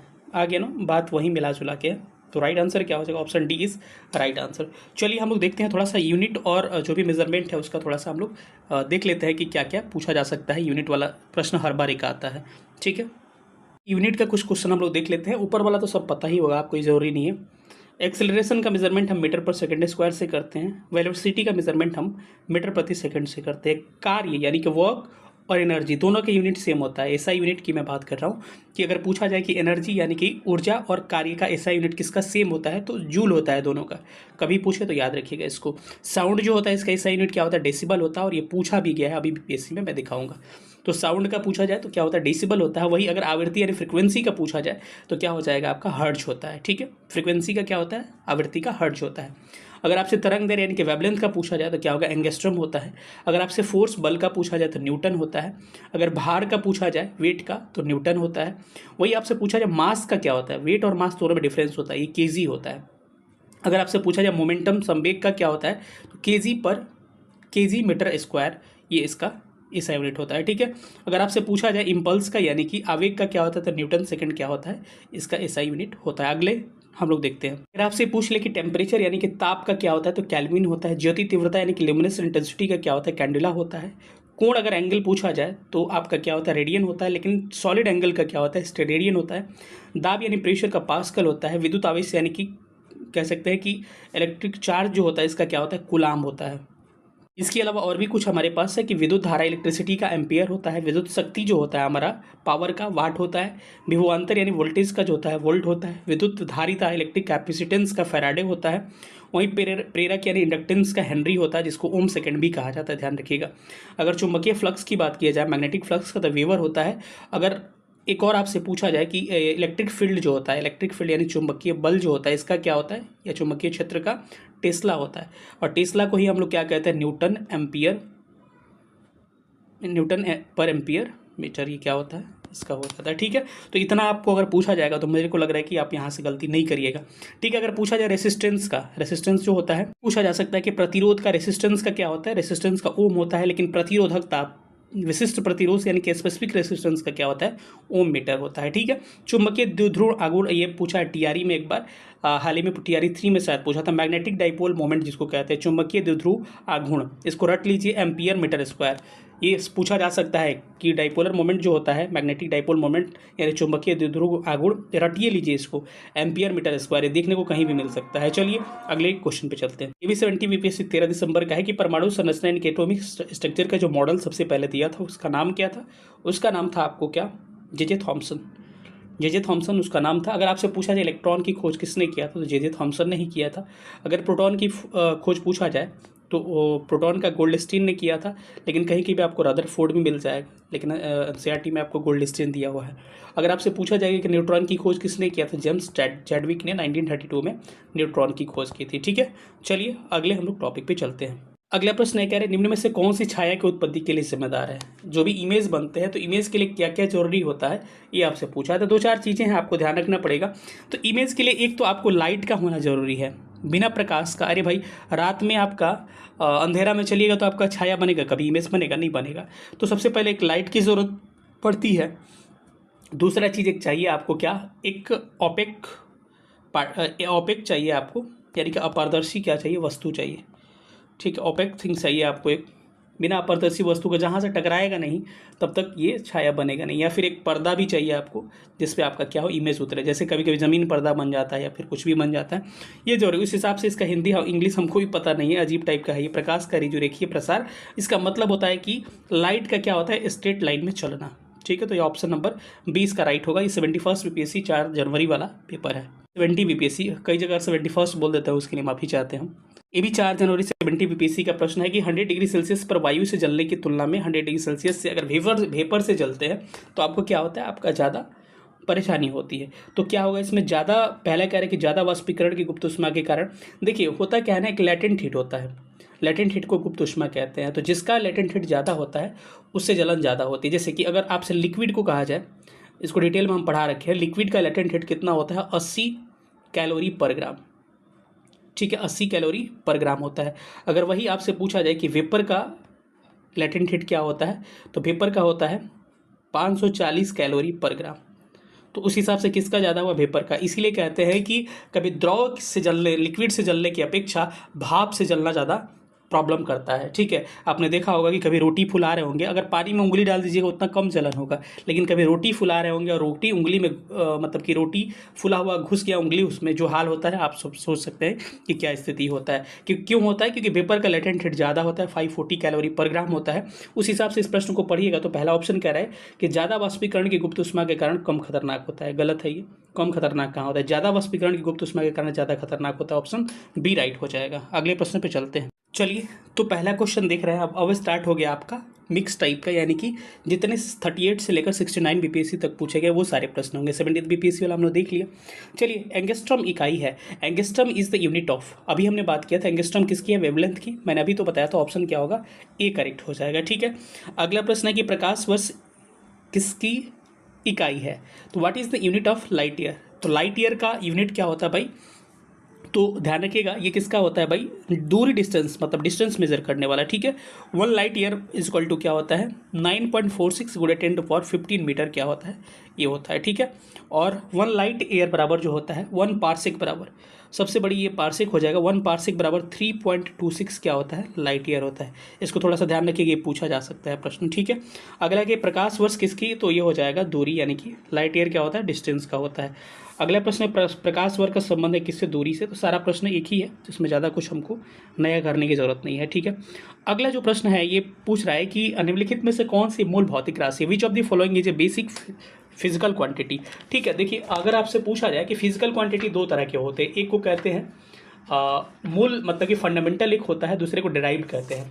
फंडामेंटल क्या होता है, जो खुद सात डिसाइड है ना पहले से, वो फंडामेंटल होते हैं, सातों को याद करना पड़ेगा। और जो उससे बन के निकलते हैं ना, उसको डिराइव कहते हैं, ठीक है। जैसे कि आप कहा जाए कि लेंथ का क्या होता है, मीटर होता है। समय यानी कि टाइम का क्या होता है, सेकेंड होता है। तो ये लेंथ और टाइम दोनों क्या होता है, फंडामेंटल यूनिट होते हैं, यानी कि मूल राशि होते हैं। और इससे जो बनेंगे ना, उसको डिराइव कहते हैं, व्युत्पन्न राशि कहते हैं। जैसे कि वेग का क्या होता है, मीटर प्रति सेकेंड। तो किससे बना भाई, ये बना ये दोनों से मिलके। तो सिंपल सी बात है, डिराइव्ड क्वांटिटी जो होती है, व्युत्पन्न राशि जो होती है, मूल राशि यानी कि फंडामेंटल क्वांटिटी से मिलके बनती है। आपको 7 भौतिक राशियाँ होती है, फंडामेंटल क्वांटिटी 7 होते हैं, सातों का नाम याद रखना है, ठीक है। तो भौतिक राशि पहला होता है लेंथ, लंबाई, जिसको क्या कहते हैं, मीटर से हम लोग मेजर करते हैं, ठीक है। दूसरा होता है द्रव्यमान, ठीक है, जिसको मास कहते हैं, द्रव्यमान मास, जिसको केजी यानी किलोग्राम से हम इंडिकेट करते हैं। सातों को याद होना चाहिए, 1 2। सबसे पहले मैंने क्या कहा, लेंथ, जिसको लंबाई कहते हैं मीटर से, मास द्रव्यमान को केजी से। तीसरा समय यानी कि टाइम को हम लोग किस में मेजर करते हैं, टाइम को सेकंड से मेजर करते हैं। चौथा जो होता है ताप, जिसको टेम्परेचर कहते हैं, ताप को हम लोग मेजर करते हैं किससे, केल्विन से, ठीक है। पांचवा जो होता है विद्युत धारा, इलेक्ट्रिक करंट को मेजर करते हैं हम लोग किससे, एम्पियर से। छठा जो होता है हमारा ज्योति तीव्रता, यानी कि हमने लाइट इंटेंसिटी की बात किया था, वो कौन होता है आपका, कैंडेला। ज्योति तीव्रता जो होता है, ज्योति तीव्रता का कैंडेला CD से मेजर करते हैं। और एक सातवां आखिरी होता है पदार्थ का परिणाम, ठीक है। तो ये इसको मोल से मेजर करते हैं। टोटल कितना हो गया, टोटल 7 हो गया। स्क्रीनशॉट चाहे तो आप लिख सकते हैं सातों का, एक बार बुक से देख लीजिएगा। तो इस सातों में से कौन सा नहीं है ये पूछ रहा है, तो चलिए हम लोग देखते हैं। ये कह रहा है कि निम्नलिखित में से कौन मूल भौतिक राशि है। बल था क्या, 7 में नहीं था। वेग था क्या, वेलोसिटी था क्या, नहीं था, ठीक है, गलत लिखा हुआ है। एनर्जी था क्या, कार्य नहीं था। आपका इलेक्ट्रिसिटी था क्या, बिल्कुल था। तो ऑप्शन क्या होगा, सी करेक्ट हो जाएगा। इस हिसाब से electric current is right answer. दाब की इकाई क्या होती है, what is the unit of the pressure. Pressure का यूनिट क्या होता है भाई। तो इस हिसाब से इस प्रश्न का राइट आंसर क्या हो जाएगा, बताइए इसका राइट आंसर क्या होगा। प्रेशर यानी कि दाब का एक पास्कल होता है, सिंपल सी बात है, लेकिन पास्कल ऑप्शन में नहीं है, तो इसको पास्कल को हम न्यूटन प्रति मीटर स्क्वायर भी कहते हैं, ठीक है। न्यूटन प्रति metre square, newton square metre इसी को कहा जाता है। यहाँ पे पर होगा, गलती लिखा हुआ, तो ए क्या होगा, राइट आंसर हो जाएगा आपका, ठीक है। अगला है कि दाब का एसआई यूनिट, फिर वही चीज़ पूछ रहा है कि दाब का, कोई इसमें नहीं है, ठीक है। तो 7 what is the unit of pressure, तो इसमें से नॉन ऑफ द अबव हो जाएगा। विच of the following is a scalar quantity, निम्न में से कौन सा क्या है, अदिश राशि है। एक होता है सदिश राशि, जिसको वेक्टर क्वांटिटी कहते हैं, एक होता है अदिश राशि, जिसको हम स्केलर क्वांटिटी कहते हैं। सारा का मैं एक बार दिखा दे रहा हूँ कि कौन सा स्केलर कौन सा वेक्टर होगा। आगे कभी भी प्रश्न आएगा तो आपको गलती नहीं होगा, उसी में से आएगा। सबसे पहले हम वेक्टर क्वांटिटी देख रहे हैं। वेक्टर क्वांटिटी यहाँ पे देख लीजिएगा, इंग्लिश में लिखा वेग यानी कि वेलोसिटी, बल फोर्स, त्वरण एक्सेलरेशन, संवेग मोमेंटम, आवेग इम्पल्स, भार वेट, विस्थापन डिस्प्लेसमेंट, विद्युत क्षेत्र मैग्नेटिक फील्ड, धारा घनत्व करंट डेंसिटी, इसके अलावा बल आघूर्ण यानी कि टॉर्क। इस सारे क्या होते हैं, इस सारे को हम लोग क्या कहते हैं, वेक्टर क्वांटिटी यानी कि सदिश राशि कहते हैं, ठीक है। तो ये याद रख लीजिए, इससे बाहर एग्जाम में नहीं आएगा। आप मिला के देख लीजिए, इसी ऑप्शन में से कोई ना कोई होगा, क्योंकि बड़ा मेहनत करके बनाया गया है। पहले मैंने ये जो है ये इलेक्ट्रिक फील्ड नहीं ऐड किया था, लेकिन टीआरई में पूछा गया तब से ऐड कर दिया इसमें, ठीक है। चलिए अब बात करते हैं हम एक वेक्टर का के बाद से स्केलर की बात करते हैं, अदिश राशि है, ठीक है। सदिश क्या होता है, स्केलर क्या होता है, वेक्टर क्या होता है, जिसमें मैग्नीट्यूड यानी कि परिणाम भी होता है और इसका डायरेक्शन भी होता है, ठीक है। इसको हम लोग क्या कहते हैं, वेक्टर कहते हैं। लेकिन जिसमें मैग्नीट्यूड हो लेकिन डायरेक्शन नहीं हो, उसको क्या कहते हैं हम लोग, स्केलर क्वांटिटी कहते हैं। तो चलिए देख लीजिए इसमें स्केलर क्वांटिटी क्या क्या हो जाएगा, अदिश राशि कौन सी हो जाएगी। तो एक चाल हो जाएगा, गति जिसको कहते हैं, यानी कि स्पीड हो गया, टाइम हो गया, वर्क हो गया, उसके बाद से इलेक्ट्रिक करंट हो गया, एनर्जी हो गया, प्रेशर हो गया, टेम्परेचर हो गया, वॉल्यूम हो गया, आपका मास हो गया। ये सब क्या हो जाएंगे, आपका स्केलर यानी कि अदिश राशि। याद रखिएगा, मास जो है स्केलर क्वांटिटी है, लेकिन अगर भार वेट की बात की जाए, ये क्या है, वेक्टर क्वांटिटी है। ये कंफ्यूज कर देगा आपको। चलिए अब हम क्वेश्चन पे आते हैं। ये लग रहा है कि हम लोग यहीं पे थे ना, चलिए इसके ऊपर थे हमको लग रहा है, हाँ यहाँ पे थे। निम्न में से कौन सी अदिश राशि है, इसी क्वेश्चन पे हम लोग थे, इसको देख लेते हैं। यानी कि which of the following is a scalar quantity. अच्छा बताइए, तो इसमें से अदिश कौन कौन सा हो जाएगा। तो आप खुद बता सकते हैं, जितना मैंने बताया था अगर एक बार रिवाइज कर लीजिएगा उसमें कोई भी फंसने वाला नहीं है। इसमें प्रेशर जो होगा क्या होगा आपका अदिश यानी कि स्केलर क्वांटिटी हो जाएगा। बाकी बल फोर्स जो होगा, वेलोसिटी होगा, एक्सेलरेशन होगा, ये सब क्या हो जाएंगे, ये सारे वेक्टर हो जाएंगे। ठीक है, अगले सवाल पे चलते हैं। प्रश्न संख्या 9 को देखते हैं। 9 का राइट आंसर क्या होगा। 9 कह रहा है कि which of the following is not a vector quantity, निम्न में से कौन सा सदिश राशि नहीं है। नहीं है का मतलब अदिश है, यही पूछ रहा है ना, तो इसका मतलब यही हो जाएगा। तो ये क्या होगा, कौन सा सदिश नहीं है, यानी कि अदिश पूछ रहा है। तो ये जो गति जो होगा, ये जो जिसको कहते हैं हम लोग स्पीड, ये क्या हो जाएगा आपका, ये स्केलर नहीं है, वेक्टर नहीं है। बाकी सब क्या हो जाएंगे, वेक्टर हो जाएंगे। ठीक है, जैसे कि स्केलर हो जाएंगे, जैसे कि हम बात किए थे ये वेक्टर हो जाएंगे, यानी कि वेलोसिटी हो गया, डिस्प्लेसमेंट हो गया, टॉर्क की भी मैंने बात किया था लिस्ट में। ठीक है, लिस्ट से जो है इससे बाहर सवाल नहीं आता। निम्नलिखित में से किस राशि का मात्रक नहीं है, इसमें से किसका मात्रक नहीं होता है। तो इंपॉर्टेंट प्रश्न है, किसका यूनिट नहीं होता है। तो ये जो होता है आपका, जिसको इंग्लिश में विकृति कहते हैं, डिफॉर्मिटी कहते हैं उसका, क्योंकि ये क्या होता है, length upon change in length, यानी लेंथ का मीटर हो गया, नीचे चेंज इन लेंथ का भी मीटर हो जाएगा। तो दोनों को काटिएगा तो क्या होगा, कोई यूनिट नहीं होता। तो यूनिट लेस क्या होता है, विकृति यानी कि डिफॉर्मेट मिट्टी इसको कहते हैं। तो ये सी करेक्ट होगा। एक माइक्रोन किसके बराबर होता है। एक माइक्रोन जो होता है 1/1000 यानी कि इसके बराबर होता है मिलीमीटर। ऑप्शन क्या हो जाएगा, सी करेक्ट हो जाएगा। ठीक है, चलिए हम लोग आगे चलते हैं। निम्नलिखित में से कौन सी राशि सदिश नहीं है। फिर इसमें भी चल the following is A not a, कि कुछ और दे दिया है, इसमें कुछ और दे दिया, नॉट ए वेक्टर क्वांटिटी। तो इसमें भी उसी तरह का सवाल दिया हुआ है। तो हम लोग बात करेंगे क्या हो जाएगा, वॉल्यूम जो होगा वेक्टर नहीं है, बाकी सब है। ठीक है, डी क्या होगा, करेक्ट होगा। अगला जो है, आर्द्रता किस उपकरण से मापा जाता है। लेडी सारा मैं आपको बता चुका हूँ कि ह्यूमिडिटी मेजर करने का जो है हाइग्रोमीटर, याद होगा ऑप्शन बी क्या होगा, हाइग्रोमीटर इज राइट आंसर। सोनार तकनीक की मैंने बात की था, साउंड एंड नेविगेशन, जिसमें हम लोग क्या यूज़ करते हैं, सोनार में हम लोग क्या यूज़ करते हैं, हमने पहले भी बात किया था कि सोनार में नॉन ऑफ द अबव यानी कि अल्ट्रासोनिक की, पराश्रव्य की हमने बात किया था, तो इसमें नहीं है ऑप्शन में। ठीक है, साउंड नेविगेशन एंड रेंजिंग इसका क्या होता है, फुल फॉर्म होता है। 1 किलोमीटर किसके बराबर होता है भाई, 1000 मीटर के बराबर होता है। 1 पिकोग्राम जो होता है किसके बराबर, पिको 12 को बोलते हैं। तो ये राइट आंसर क्या हो जाएगा, 10⁻⁻12 ग्राम। चलिए इसको एक बार देख लेते हैं ताकि आपका कंसेप्ट क्लियर हो जाए, किसको क्या कहा जाता है, ये पूछ रहा है आजकल बड़ा। इसको डिटेल में थोड़ा सा देख लेते हैं। सबसे पहले कहते हैं, देखिए इधर वाला प्लस में, इधर वाला माइनस में होगा, तो दोनों को याद रखना पड़ेगा। माइनस वाला ज़्यादा पूछता है। डेका 10⁻1, डेसी 10⁻−1, हेक्टो 10⁻2, 10⁻−2 को सेंटी कहते हैं। किलो 10⁻3 और 10⁻−3 को मिली कहते हैं। ठीक है, मेगा किसको कहते हैं, मेगा 10⁻6 को कहते हैं। माइक्रो 10⁻−6 को कहते हैं। गीगा 10⁻9 को कहते हैं। और नैनो 10⁻−9 को कहते हैं। टेरा 10⁻12 को कहते हैं। पीको 10⁻−12 को कहते हैं। इतना डिटेल में एक्सप्लेनेशन कभी देखा है तो आप बताओ। एक एक चैप्टर क्लियर होते जा रहा है, यानी कि पूरा फिजिक्स आप आज के दिन आपका क्लियर हो जाएगा। ठीक है, आप सोच सकते हैं एक दिन में 2 घंटे में अगर फिजिक्स क्लियर हो जा रहा है, 2 घंटा नहीं लगेगा, तो आपका कितनी बड़ी बात होगी। ठीक है, चलिए अगला क्या पूछा जा सकता है। अगला कुछ पावर ज़्यादा भी पूछ रहा है। पेटा 10⁻15 को कहते हैं। फेमटो 10⁻−15 को कहते हैं। एक्सा 10⁻18 को कहते हैं। एटो कहते हैं 10⁻−18 को। जेप्टा कहते हैं 10⁻−21 को। और जेप्टो कहते हैं 10⁻−21 को। ठीक है, योटो कहते हैं 10⁻24 को। और योक्टो कहते हैं 10⁻−24 को। ये जेप्टो तब से पॉपुलर हो गया जब यहीं तक 18 तक लूसेंट में भी दिया था, लेकिन इसके बाद CDPO के एग्जाम एक बार पूछ दिया था जेप्टो कितने को कहते हैं, 10⁻−21 को। तब से जाके बुक में ये 2 बढ़ा दिया। तो ये आपको रटना है, इसमें कोई समझाने वाला नहीं। जहाँ कंसेप्ट होगा मैं वहाँ देने की कोशिश करूँगा। ठीक है, इस प्रश्न पे थे हम लोग, कह रहे हैं कि 1 पिकोग्राम किसके बराबर, 10⁻−12 ग्राम को 1 पिकोग्राम कहते हैं, आपको पता ही होगा। ठीक है, चलिए अब आते हैं प्रश्न संख्या 5 को देखते हैं कि प्रश्न संख्या 5 क्या कह रहा है। ठीक है, विच of the following is not correctly match, निम्नलिखित में से कौन सा सही सुमेलित नहीं है। चलिए भाई मिला लेते हैं कि कौन सा सही सुमेलित नहीं है, क्या कहना चाह रहे हैं। ये कह रहा है कि वोल्ट मीटर विभवांतर मेजर करते हैं, बिल्कुल। पोटेंशियल डिफरेंस को वोल्ट मीटर से मेजर करते हैं। वही एमीटर जो इलेक्ट्रिक करंट को मेजर करते हैं।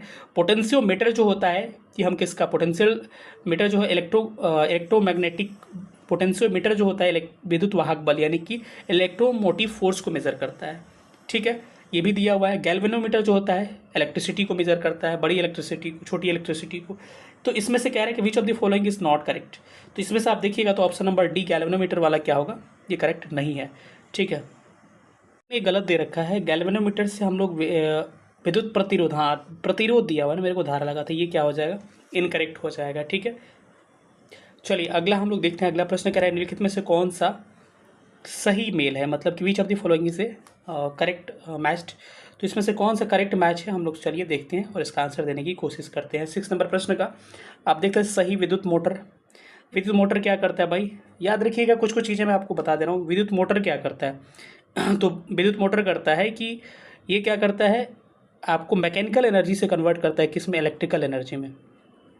ठीक है, विद्युत मोटर का काम क्या है कि इलेक्ट्रिकल एनर्जी को कन्वर्ट करता है, किस में, मैकेनिकल एनर्जी में। ये क्या कह रहा है कि विद्युत ऊर्जा से यांत्रिक ऊर्जा है, ये गलत दिया हुआ है। तो आपसे पूछा जा सकता है कि इलेक्ट्रिक मोटर है भाई, मोटर घर में लगा हो तो उसमें क्या लेता है, इलेक्ट्रिक लेता है ना, स्विच दबाते हैं और देता क्या है, पानी देता है। तो यानी कि क्या होगा, electric energy convert into mechanical energy, उल्टा लिखा हुआ है थोड़ा सा। फ्यूज से क्या होता है, विद्युत धारा का तापीय प्रभाव, ये भी क्या है, इनकरेक्ट है। विद्युत जनरेटर क्या होता है, जनरेटर से हम क्या करते हैं, जनरेटर से हम मेजर करते हैं आपको इलेक्ट्रिकल आपको मैकेनिकल एनर्जी को कन्वर्ट करते हैं, किसमें, इलेक्ट्रिकल एनर्जी से। तो इसमें कह रहे हैं कि कौन सा राइट मैच्ड है, सही सुमेलित कौन सा है, ये पूछा आपसे। ये विद्युत जनरेटर जो होता है चुंबकीय प्रेरण पर आधारित होता है, यानी कि आपको इलेक्ट्रोमैग्नेटिक इंडक्शन पर आधारित होता है। क्या होगा, सी इसका राइट आंसर हो जाएगा। अगले प्रश्न पर चलते हैं। अगला प्रश्न क्या कह रहा है कि ऑडियो मीटर क्या नापता है। देखिए ये PYQ तो था, मैं कह नहीं रहा था कि PYQ ही पूछता है, ठीक है। तो यहाँ पे भी वही PYQ पूछ दिया कि ऑडियो मीटर से हम लोग क्या मेज़र करते हैं। तो अभी हमने बताया था कि ऑडियो मीटर से हम लोग क्या मेज़र करते हैं भाई, ऑडियो मीटर से क्या मेज़र करते हैं, देखिए साउंड। ठीक है, तो क्या हो जाएगा, ऑप्शन नंबर 7 का D is right, intensity of sound. ठीक है, घड़ी में समय नापा जाता है, तो इसका राइट आंसर क्या हो जाएगा, क्वार्ट्ज क्रिस्टल, ये राइट आंसर हो जाएगा 8 का ए। 9 जो है 1 जिप्टो किसके बराबर होता है, हम ऑलरेडी अभी डिस्कस किए इसके बारे में, बार बार पूछता है। जिप्टो जो है CDPO के एग्जाम में मेरे को याद था 2022 में 10 के पावर 21 को क्या कहते हैं, जिप्टो कहा जाता है। ठीक है, ये रटना आपका काम है। पेंडुलम की घड़ी की समावधि क्या होती है, the time period of oscillation period of the pendulum इस क्या होता है। तो इसका राइट आंसर हो जाएगा ऑप्शन नंबर बी, 2 सेकंड इसका होता है, इसको रट लीजिएगा। ठीक है, ऑप्शन इधर का उधर दे रखा है, ठीक तो है, 2 सेकंड इसका राइट आंसर हो जाएगा। अब अगला चैप्टर है, अगला चैप्टर यांत्रिकी यानी कि मैकेनिक्स। हम लोग देखेंगे कि मैकेनिक्स से क्या क्या सवाल अभी तक पूछे गए हैं। ठीक है, तो चलिए हम लोग मैकेनिक्स को थोड़ा सा देख लेते हैं। पहला क्वेश्चन आपको स्क्रीन पर दिख रहा होगा कि निम्नलिखित में से कौन सा न्यूटन के गति के तीसरे नियम का उपयोग करता है। विच of the following is the use is Newton's third law of motion. तो आपको पता होगा कि गाड़ी जब चलती है, ठीक है, गाड़ी जब चलती है हम लोग झुक जाते हैं, पीछे मुड़ जाते हैं। जब रुकती है गाड़ी तो हम क्या करते हैं, पीछे की तरफ। ये सारा किसका एग्जाम्पल है, थर्ड, ये क्या फर्स्ट लॉ ऑफ मोशन का एग्जाम्पल है। आप क्रिकेट खेलते हैं, आप कैच पकड़ते हैं, ये किसका, ये एग्जाम्पल है, सेकेंड लॉ ऑफ मोशन का एग्जाम्पल है। आप किसी ज़मीन पे कूदते हैं, वो भी किसका, सेकेंड लॉ ऑफ मोशन का एग्जाम्पल है। लेकिन आपसे पूछा जाए कि जो हम थप्पड़ मारते हैं गाल पे, किसका एग्जाम्पल है भाई, थर्ड लॉ ऑफ मोशन। क्योंकि एवरी एक्शन रिएक्शन होता है, कि एक्शन करिएगा तो बराबर रूप में क्या होगा, आपको रिएक्शन देगा। तो इसमें से कह रहा है कि थर्ड लॉ ऑफ मोशन का किसका एग्जाम्पल है, टीचर में पूछा गया था और किसी को पता ये नहीं था। ठीक है, इस पर हमने क्लेम भी किया था, मुझे याद है। आर्चरी जो होता है यानी कि तीरंदाजी जो करते हैं, इसमें भी third law of motion apply होता है। ठीक है, गति के सर्वप्रथम किसने परिभाषित किया था, who first defined A speed, किसने डिफाइन किया था भाई, गैलीलियो ने किया था। ठीक है, न्यूटन ने नहीं किया था। बल गुणनफल होता है, फोर्स किसका होता है, force equal to mass into acceleration, यानी कि द्रव्यमान और त्वरण यानी कि मास और एक्सेलरेशन का क्या होता है, ये क्या होता है, मास और एक्सेलरेशन। ऑप्शन नंबर बी क्या हो जाएगा, करेक्ट आंसर हो जाएगा, बी इज राइट आंसर। अगले प्रश्न पर चलते हैं। कह रहे हैं कि त्वरण को ज्ञात करने के लिए सही सूत्र क्या हो सकता है, त्वरण यानी कि एक्सेलरेशन को मेजर करने के लिए सही इसका फॉर्मूला क्या हो सकता है। तो चलिए हम बता देते हैं आपको एक ने पढ़ा होगा, v बराबर ut प्लस AT पढ़ा होगा ना। एक्सेलरेशन निकालना है तो क्या करिएगा, v माइनस UT कर दीजिएगा, बराबर AT हो जाएगा। क्या निकालना है, एक्सेलरेशन निकालना, v माइनस UT नहीं होगा ना, u प्लस AT होता है, बराबर t कर दीजिएगा। तो v minus u by T कहाँ है, ये बराबर v minus u by T. Option number क्या होगा, ए इज़ राइट आंसर। ठीक है, चलिए हम बात करते हैं। कह रहे हैं कि वॉशिंग मशीन किस सिद्धांत पे काम करता है, what is the working principle of the washing machine.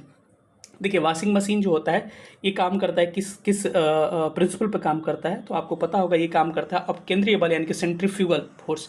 एक अंदर की तरफ बल लगता है, जैसे कि मौत के कुआं, जब हम लोग मौत के कुआं में जो गाड़ी चलाता है, जो फोर्स अंदर की तरफ लगता है, जैसे आपने देखा होगा मोड़ पे आप टर्निंग लेते हैं तो अंदर की तरफ होता है ना, तो ये किसको क्या कहते हैं, हम सेंट्रीपिटल फोर्स कहते हैं। ठीक है, सेंट्रीपिटल का मतलब क्या होगा, सेंट्रीपिटल का मतलब पीटना, मतलब अंदर की तरफ। ठीक है, यानी इसको कहा जाता है अभिकेंद्रीय बल कहते हैं। ठीक है, और एक होता है बाहर की तरफ फोर्स लगता है, उसको अपकेंद्रीय बल कहते हैं। आपको पता होगा कि जब भी मट्ठा जब महते हैं आप उसमें घी निकालना चाहते हैं तो देखिएगा ना, ऐसे ऐसे आप ऐसे ऐसे हाथ से घुमाते हैं ना, तो ये किनारे किनारे क्या चला जाता है, ये पकड़ लेता है, यानी कि बाहर के फोर्स लग रहा है तभी ना यहाँ घुमा रहे हैं, तो बाहर की तरफ यहाँ जाकर सट जा रहा है। इसका मतलब क्या होगा, इसमें अपकेंद्रीय बल लगता है, यानी कि सेंट्रीफ्यूगल फोर्स इसको कहते हैं। ठीक है, इसी ये क्या होता है, वॉशिंग मशीन भी सेंट्रीफ्यूगल पे ही काम करता है। ठीक है, अपकेंद्रीय पे ही काम करता है। ठीक है, राइट सी ऑप्शन हो जाएगा।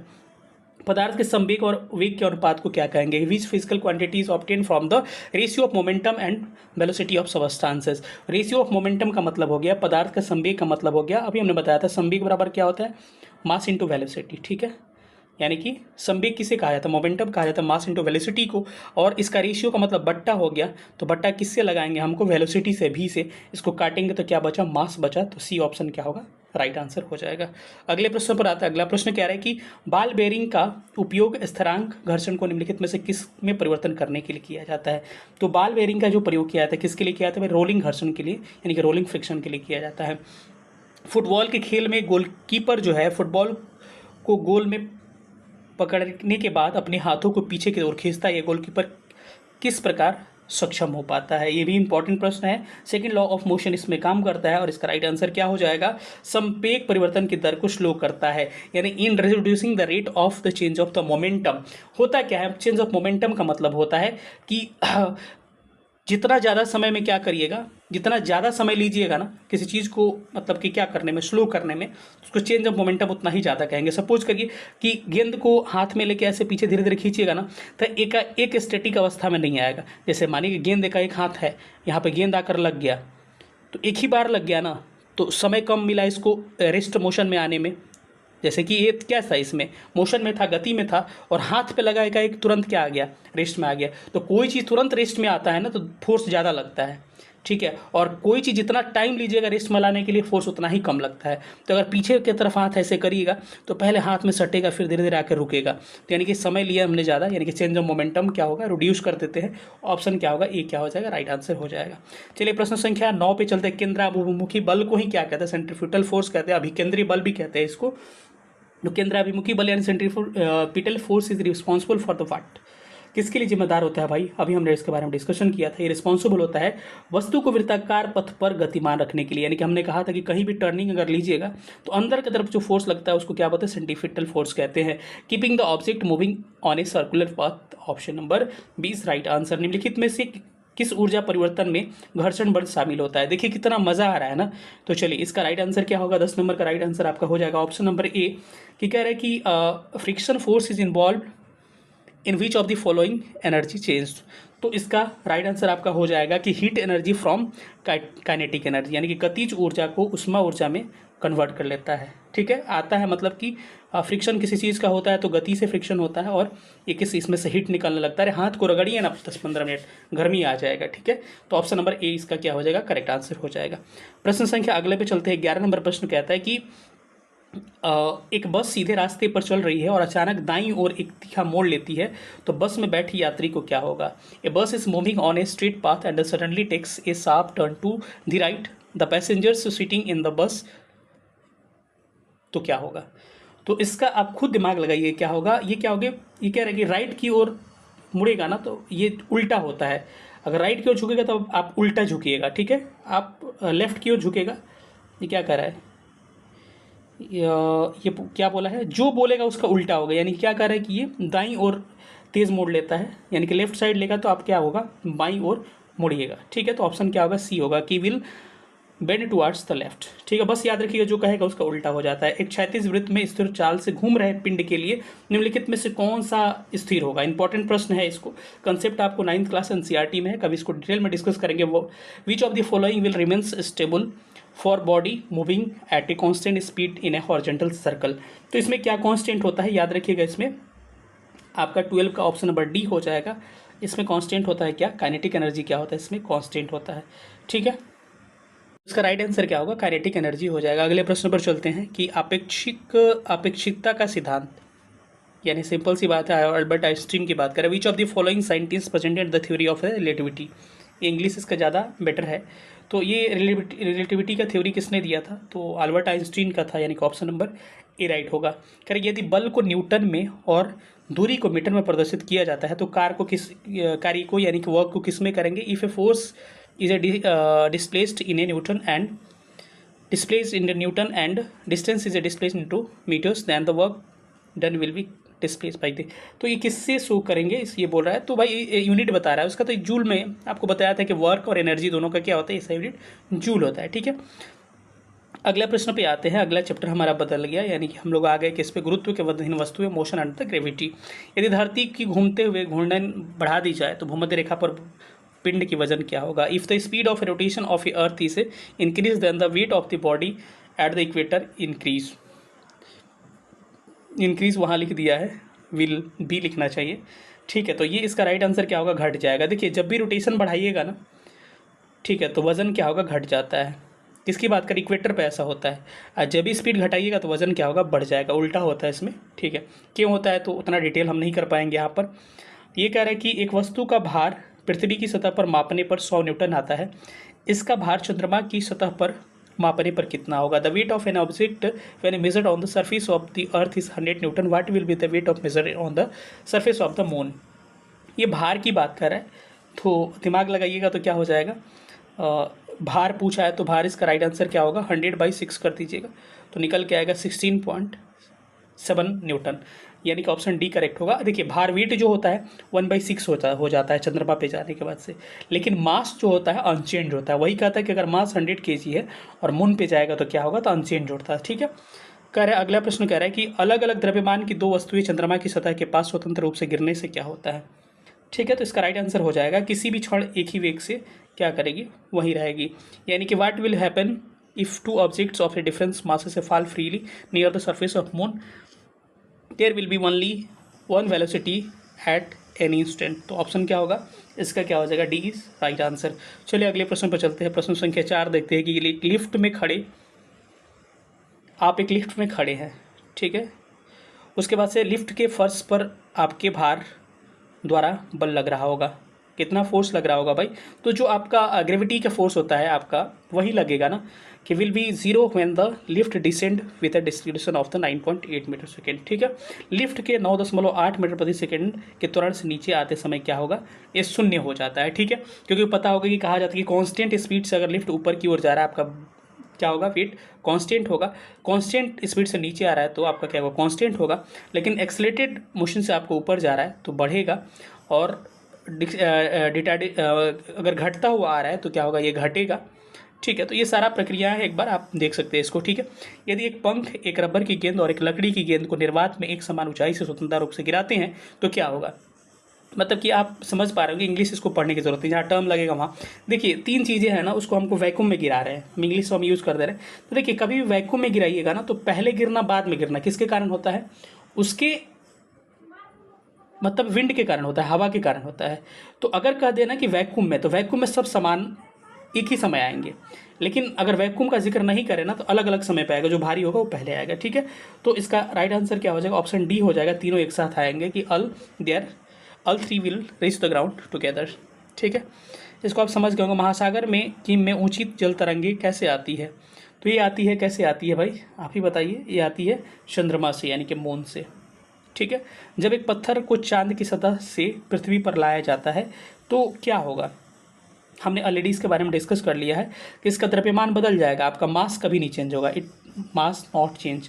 ठीक है, इसका भार बदल जाएगा, बिल्कुल भार बदलेगा, its weight is change but the mass is not change. ठीक है, अगला प्रश्न आप देख रहे होंगे, ये है प्रॉपर्टीज ऑफ द सॉलिड्स में दिया गया है, स्थूल पदार्थों के गुण। जब दिन में पानी पर साबुन की फिल्म दिखाई देती है तो सुंदर रंग दिखाई देता है, किसके कारण होता है?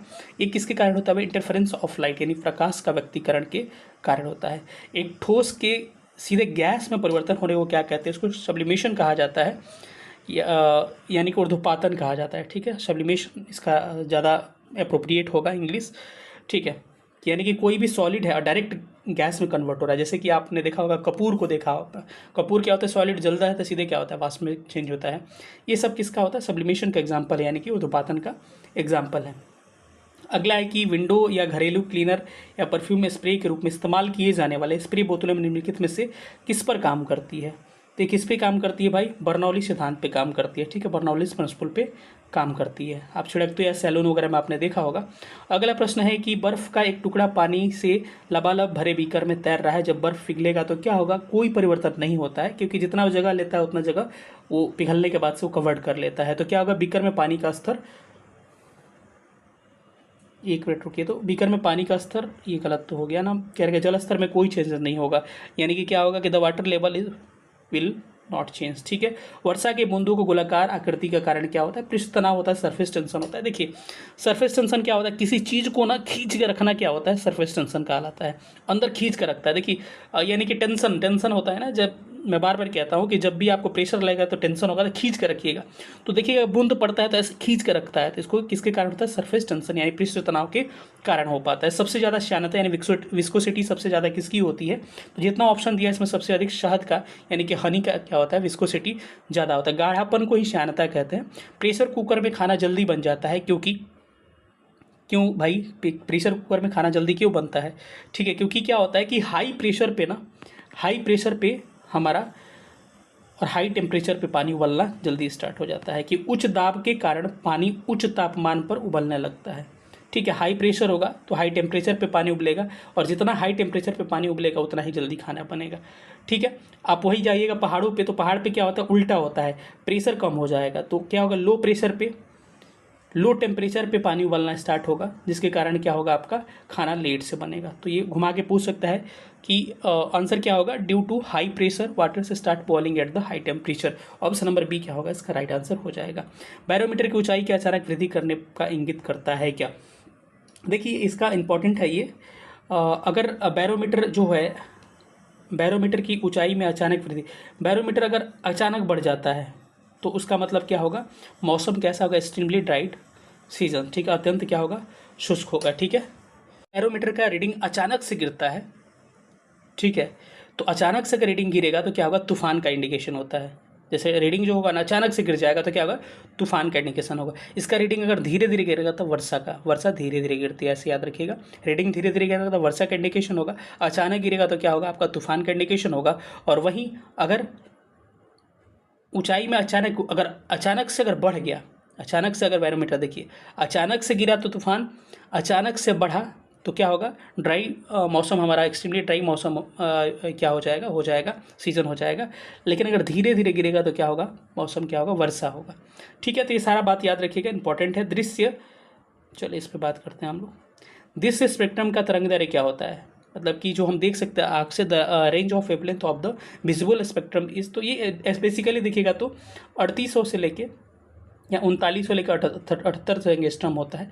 लेकिन ऑप्शन के हिसाब से इसको लिया गया था, ऑप्शन नंबर बी लिया गया था, यानी कि 3900 से लेके 7600 एंगस्ट्रम इसको राइट आंसर लिया गया था। तो ऑप्शन नंबर इसमें हम लोग लिए थे बी इसका राइट आंसर हो जाएगा, ठीक है। सौर्य विकिरण में निम्नलिखित से परास में होता है, विच of the following ranges in the solar radiation visible light, ठीक है।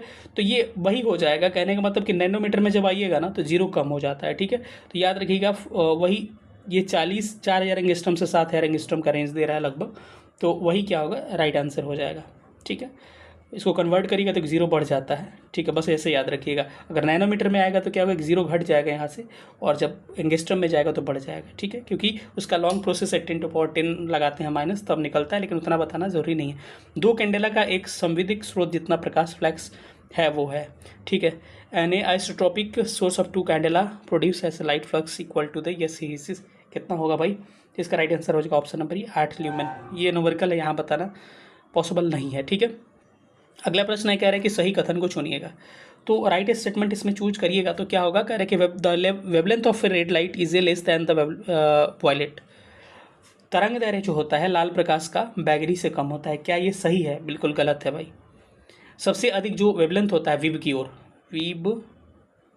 ओर सबसे अधिक वेवलेंथ जो होता है रेड का होता है, सबसे कम वेवलेंथ जो होता है वायलेट का होता है, आपको पता होगा, ठीक है।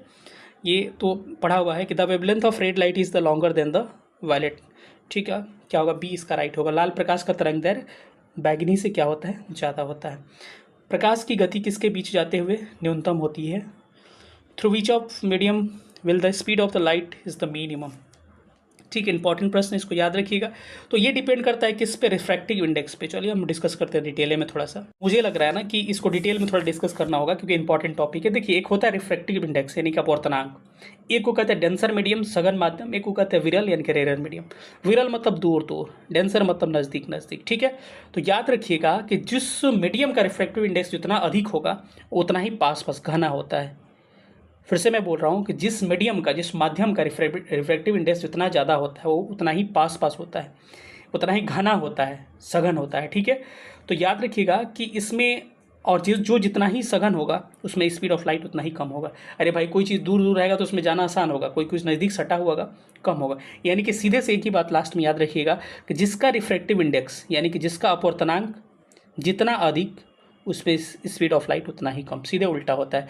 जिसका रिफ्रैक्टिव इंडेक्स यानी कि अपवर्तनांक जितना कम उसमें स्पीड ऑफ लाइट उतना ही ज़्यादा होता है। ठीक है, तो अब इसमें कह रहा है कि सबका हमको पता होना चाहिए ना, तभी तो निकाल सकते हैं ना। सबसे पहले ये कह रहा है कि कांच का, क्राउन कांच का बोल रहा है तो 1.52 होता है। ठीक है, निर्वात वैक्यूम का क्या होता है, वायु में लगभग मान के चलिए 1.0003 होता है। ठीक है, वाटर में क्या होता है 1.33 होता है। इसका रिफ्रैक्टिव इंडेक्स याद करना पड़ेगा आपको। ठीक है, वहीं अगर बात किया जाए वायु का, तो वायु का 1.003 होता है। ठीक है, तो इसमें राइट आंसर क्या हो जाएगा, क्या कह रहा है कि प्रकाश की गति सबसे कम होगी। ठीक है, इस निर्वात में तो क्या होगा, 0 हो जाएगा, इसको हटा दीजिए। ठीक है, वायु को मैंने वैक्यूम मान लिया था। तो इसमें मैंने कहा था कि रिफ्रैक्टिव इंडेक्स जितना ज़्यादा होगा उसमें स्पीड ऑफ लाइट उतना ही कम होगी। तो सबसे ज़्यादा किसका है, इसका है। तो स्पीड ऑफ लाइट कम पूछा है ना, तो इसका होगा। सबसे कम किसका है, तो स्पीड ऑफ लाइट इसमें ज़्यादा होता है। सबसे कम ज़्यादा है तो इसमें स्पीड ऑफ लाइट कम होगी। प्रकाश का वर्ण विक्षेपण यानी कि डिस्पर्सन ऑफ लाइट क्या होता है, प्रकाश का छितराना ही डिस्पर्सन कहलाता है। तो ये क्या होता है, किससे होता है डिस्पर्सन ऑफ लाइट, आपको पता होगा। ये होता है प्रिज्म के माध्यम से, प्रिज्म के माध्यम से प्रिज्म होता है। इसमें जो विबग्योर वाला फार्मूला लागू होता है, बीच में ग्रीन होता है, ये इसी से होता है। ठीक है, ये 68 बीपीएससी में पूछा गया और ये एनसीईआरटी का प्रश्न है। कह रहा है कि 20 सेंटीमीटर फोकस दूरी की उत्तल लेंस की सतह पर सफ़ेद घोड़ा का प्रतिबिंब बनाने के लिए बड़ी संख्या में काले रंग की पतली पट्टियां बनाई जाती है, तो वह प्रतिबिंब कैसा होगा। तो वो प्रतिबिंब कैसा होगा, तो ये भी आपको डीप कंसेप्ट वाला सवाल है। कम चमक वाला एक घोड़ा होगा, यानी कि a horse with less sign. ये लाइट का सवाल है, डीप थोड़ा सा है, इसको थोड़ा सा कंसेप्ट आपको क्लियर कराना पड़ेगा, यहाँ वीडियो लंबी हो जाएगी। एक उत्तल लेंस की फोकस दूरी 10 सेंटीमीटर है, पानी में इसे डुबाने से किस तरह से कार्य करेगा। देखिए, एक बात आपको मैं बता दूं ना कि पानी में डुबाने से ये आपको बिहेव कैसे करेगा, इसका फोकल लेंस क्या हो जाता है, बढ़ जाता है। कहा जाता है कि एक फार्मूला है, इसको मैं आपको डिटेल में थोड़ा सा डिस्कस कर दे रहा हूँ। इसका एक थ्योरी है। थ्योरी क्या है कि अगर लेंस को ऐसे लिक्विड में डुबाइएगा जिसका रिफ्रैक्टिव इंडेक्स जो होगा लेंस से कम होगा, ठीक है, तो ऐसी स्थिति में लेंस की क्षमता क्या हो जाती है, घट जाती है, और फोकस दूरी क्या हो जाता है, बढ़ जाता है। तो ये कह रहा है कि एक उत्तल लेंस को 10 सेंटीमीटर के फोकस दूरी में डुबा, इसको पानी में डुबाते हैं, तो दोनों का रिफ्रैक्टिव इंडेक्स चेक करिए ना। पानी का क्या होता है भाई, पानी का होता है 1.33, वाटर का क्या होता है 1.33, और डुबा लेंस का क्या होता है, लेंस यानी क्राउन कांच का क्या होता है 1.52। यानी कि किस तरह में डुबा रहे हैं भाई, तो इसका थ्योरी जब लगाइएगा तो ये लेंस को यानी कि हाई रिफ्रैक्टिव इंडेक्स को किस में डुबा रहे हैं, लो रिफ्रैक्टिव इंडेक्स में डुबा रहे हैं। मैंने क्या कहा कि हाई रिफ्रैक्टिव इंडेक्स यानी कि अधिक अपवर्तनांक वाले को हम किस में डुबा रहे हैं, कम अपवर्तनांक वाले में डुबा रहे हैं। तो इसका है फॉर्मूला कि अगर अधिक अपवर्तनांक को कम अपवर्तनांक वाले में डालिएगा तो उसका क्या होगा, लेंस की क्षमता घट जाएगी, यानी फोकस दूरी क्या हो जाएगी, उसकी बढ़ जाएगी। ठीक है, मतलब कि फोकस दूरी क्या हो जाएगा, इंक्रीज कर जाएगा, 10 से क्या हो जाएगा, बढ़ जाएगा। अगर हम लेंस जो है, मानिए सपोज करिए कि लेंस का 1.52 है, अगर इससे ज़्यादा वाले में डुबाते यानी कि 1 पर, जिसका रिफ्रैक्टिव इंडेक्स क्या होता है, पानी छोड़ के कुछ और होता, अगर मानिए 63 होता, एग्जाम्पल ले रहे हैं, तो क्या होता है, हमारा फोकस दूरी क्या होता है, फोकल लेंथ हमारा क्या हो जाता है, घट जाता है। ठीक है, यानी कि सपोज करिए कि ज़्यादा वाले को कम में डुबाते हैं तो बढ़ जाता है, उल्टा होता है, मतलब कम में डुबाइएगा तो और उल्टा होकर बढ़ जाता है वो। ठीक है, फोकल लेंथ की मैं बात कर रहा हूँ, तो ऑप्शन क्या होगा, सी राइट होगा। जितना पॉसिबल हो सक रहा है मैं एक्सप्लेन करने की कोशिश कर रहा हूँ।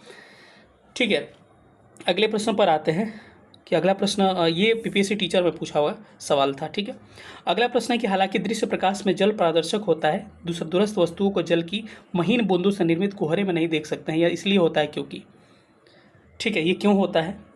तो इसका मेन जो रीज़न होता है किसका, अधिकतर प्रकाश बिखर कर आभासी अस्पष्टता निर्मित करते हैं।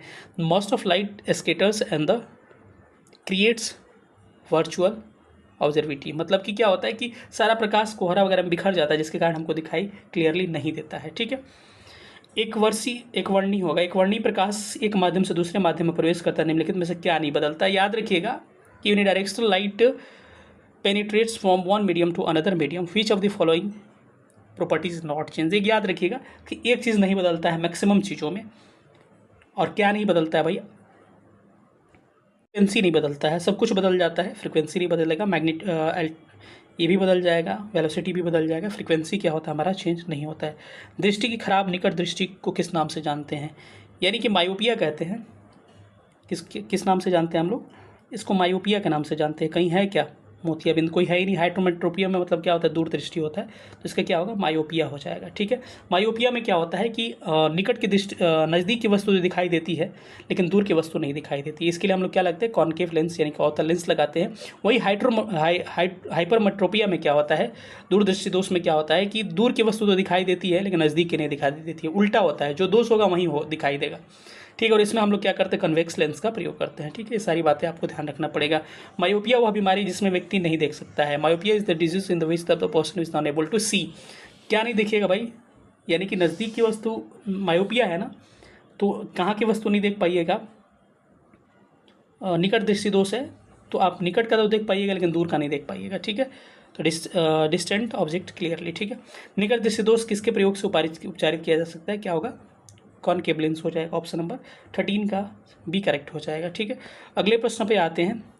दृष्टि दोष जिसमें व्यक्ति दूर की वस्तुओं को स्पष्ट देख पाता है लेकिन पास की वस्तुओं को स्पष्ट नहीं देख पाता है, तो इसको हम लोग कौन सा दृष्टि दोष बोलते हैं? इसको बोलते हैं निकट दृष्टि दोष, यानी कि नियर साइटेडनेस भी कहा जाता है और इसको मायोपिया भी कहा जाता है। ठीक है, अवतल दर्पण द्वारा बनाया गया प्रतिबिंब वास्तविक उल्टा और वस्तु के आकार के बराबर वस्तु कहाँ रखी जाती है? तो देखिए, सेंटर ऑफ कार्वेचर पे वस्तु रहती है ना, वक्रता त्रिज्या पे, तो बराबर क्या बनता है? प्रतिबिंब बनता है। वही लेंस के मामले में 2f पे रहेगा तो बराबर बनेगा। प्रकाश में 7 रंग होते हैं, रंगों को अलग अलग करने का तरीका क्या है? एक ही तरीका है, प्रिज्म के माध्यम से हम इसको क्या करते हैं? अलग कर सकते हैं। ठीक है, यदि किसी ऐनक के लेंसों की शक्ति जो है 2 डायऑप्टर है तो इसकी क्या होगी? फोकस दूरी क्या होगी? इसका सिंपल सा फॉर्मूला होता है कि डी बराबर जो होता है पावर बराबर क्या होता है? 1/f होता है, लेकिन ये 1 होता है, ये सेंटीमीटर में होता है, तो इसीलिए 1 को पहले सेंटीमीटर में कन्वर्ट करिएगा। ये मीटर में होता है पहले से। ठीक है, तो इसको सेंटी में कन्वर्ट करना पड़ता है। 1/f, तो 1 को सेंटी में कन्वर्ट करिए 100 हो जाएगा, और f दिया नहीं है तो यहाँ f हो जाएगा। डायऑप्टर कितना दे रहा है? +2 दे रखा है। यहाँ से करिएगा तो 2f बराबर 100 हो जाएगा। यहाँ से फोकस दूरी निकालिएगा तो +50 सेंटीमीटर हो जाएगा। तो ऑप्शन नंबर 17 का क्या हो जाएगा? सी इज राइट आंसर। ठीक है, श्वेत प्रकाश को नली में कैसे उत्पन्न किया जा सकता है? तो इसका राइट आंसर हो जाएगा किसके द्वारा? तंतु को गर्म करके, बाई हीटिंग द फाइबर। सौर भट्टी में प्रयुक्त क्या होता है? यूज इन सोलर फर्नेस क्या होता है आपका? राइट आंसर हो जाएगा ऑप्शन नंबर बी। इसमें हम लोग क्या यूज़ करते हैं? कॉनकेव मिरर का प्रयोग करते हैं। ठीक है, अगला प्रश्न आप देख पा रहे होंगे, अति सूक्ष्म वस्तुओं को देखने के लिए प्रयोग किया जाता है किस प्रकाशिक को? मतलब कि the optical instrument used to see a very minor objects. कैसे देखिएगा भाई? इसको यूज़ करेंगे किसके द्वारा? माइक्रोस्कोप के द्वारा। ऑप्शन ए करेक्ट होगा। ट्यूबलाइट में प्रकाश किस पर निर्भर करती है? ये डिपेंड करती है किस पे भाई? सॉलिड मेटल इन ट्यूब्स जो होता है, फ्लोरोसेंट जिसको कहते हैं, ट्यूब में ठोस धातु जो होती है उसके माध्यम से हम क्या करते हैं? इसका निर्धारित करते हैं। ठीक है, शीशे जो लेड का उपयोग किया जाता है, लेड का प्रयोग किस में किया जाता है भाई? तो इसका प्रयोग किया जाता है किस में? प्रकाश संचरण के लिए, यानी कि फॉर लाइट ट्रांसमिशन। ठीक है, क्या होगा? ऑप्शन बी करेक्ट होगा। नाई की दुकान में जो 2 समतल दर्पण लगे होते हैं, 2 plane mirror are kept in the barber shop. English पढ़ते रहे, जहाँ लग रही है कि दिक्कत होगा। एक दूसरे के पैरेलल रखना पड़ेगा।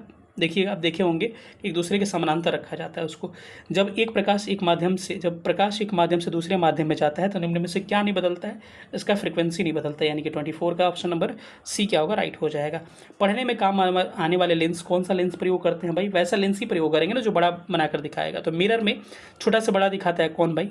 कनकेव यानी कि अवतल। लेकिन अगर लेंस की बात किया जाए तो लेंस में उल्टा हो जाता है, उत्तल बड़ा करके दिखाता है। Convex is right answer.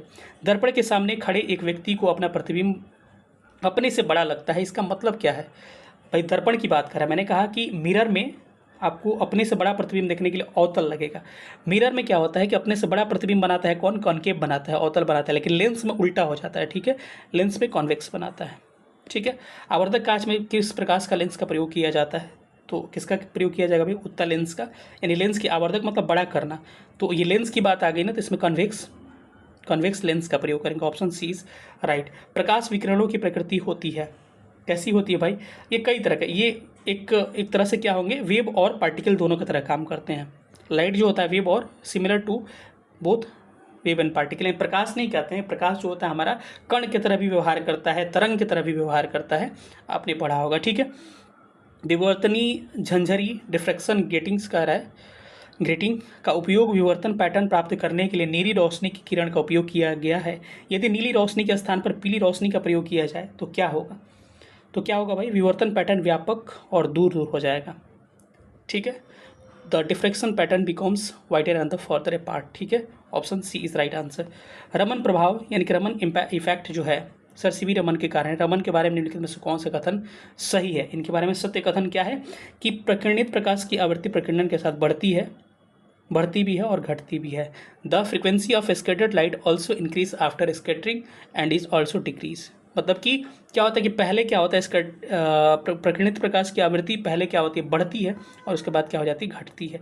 आकाश नीला दिखाई देता है क्योंकि लघु तरंग दीर्घ तरंगों की अपेक्षा में वायुमंडल में अधिक क्या होती है, स्कैटर्ड होती है। Short waves are scattered more by the atmosphere, long wave seat occur, ठीक है। अगला प्रश्न आते हैं 32 नंबर क्वेश्चन करेंगे। रात के समय आकाश में तारे टिमटिमाते हैं। 2-4 मैं आपको ट्रिक्स बता दे रहा हूँ जो कि आपका हर जगह काम करेगा। देखिए, अगर किसी भी कलर की बात किया जाए ना, अगर कोई कलर पूछ दे, कन्फ्यूजन सारा आज मैं दूर कर दे रहा हूँ। अगर किसी कलर की बात कर दिया जाए तो कलर में सारा स्कैटरिंग हो जाएगा, कहेगा कि आकाश का नीला दिखना, कलर की बात हो गया ना, तो किसके कारण होता है भाई? स्कैटरिंग ऑफ लाइट, प्रकीर्णन कहते हैं इसको। कलर की बात किया जाए, रंग की बात किया जाए तो स्कैटरिंग हो जाएगा आंख बंद करके। सूर्योदय सूर्यास्त के समय सूर्य लाल दिखाई देना, लाल कलर की बात किया, स्कैटरिंग ऑफ लाइट इसका रीजन होता है, ठीक है। तो जितनी कलर की बात की जाए, समुद्र का नीला दिखाई देना, कलर की बात करें, स्कैटरिंग ऑफ लाइट हो जाएगा, मैक्सिमम जगह अप्लाई होता है। लेकिन जहाँ झूठी घटनाएं होती है ना, जहाँ भी झूठी घटनाएं होती है वो किसका काम करता है भाई? वो अपवर्तन, रिफ्रैक्शन का काम करता है, ठीक है। अपवर्तन जैसे कहेगा कि जो पानी है उसमें सिक्का उठा हुआ दिखाई देना, उठा होता नहीं है, दिखाई देता है, झूठी घटना, ये अपवर्तन होगा। छड़ी डाले हैं पानी में टेढ़ा दिखना, झूठा हो गया ना, ये भी अपवर्तन, रिफ्रैक्शन हो जाएगा। ये सारा मछली का ऊपर उठा हुआ दिखाई देना, सारा झूठी घटना। और जो भी चमकेगा ना वो क्या होगा? टोटल इंटरनल रिफ्लेक्शन यानी कि आंतरिक परावर्तन होगा। जैसे कि मृगमच्छिका का देखते हैं कि रेगिस्तान में जाइएगा तो पानी की तरह दिखाई देता है, चमकता हुआ, चमक रहा है, तो क्या होगा? किसके कारण होता है? आंतरिक परावर्तन, पूर्ण आंतरिक परावर्तन, टोटल इंटरनल रिफ्लेक्शन के कारण होता है, ठीक है। अगर कहा जाए ऑप्टिकल फाइबर भी, तो इसको याद रखिएगा, ऑप्टिकल फाइबर काम करता है किस पे? टोटल इंटरनल रिफ्लेक्शन पे। अगर कहा जाए कि कांच जो टूटा हुआ होता है वो चमकता है, ये भी किससे होता है? टोटल इंटरनल रिफ्लेक्शन, क्योंकि चमकने की बात की जा रही है। हीरा का चमकना सब इसी के कारण टोटल इंटरनल रिफ्लेक्शन, यानी कि चमकना तो टोटल इंटरनल रिफ्लेक्शन। अगर कलर की बात किया जाए, प्रकीर्णन यानी कि scattering of light.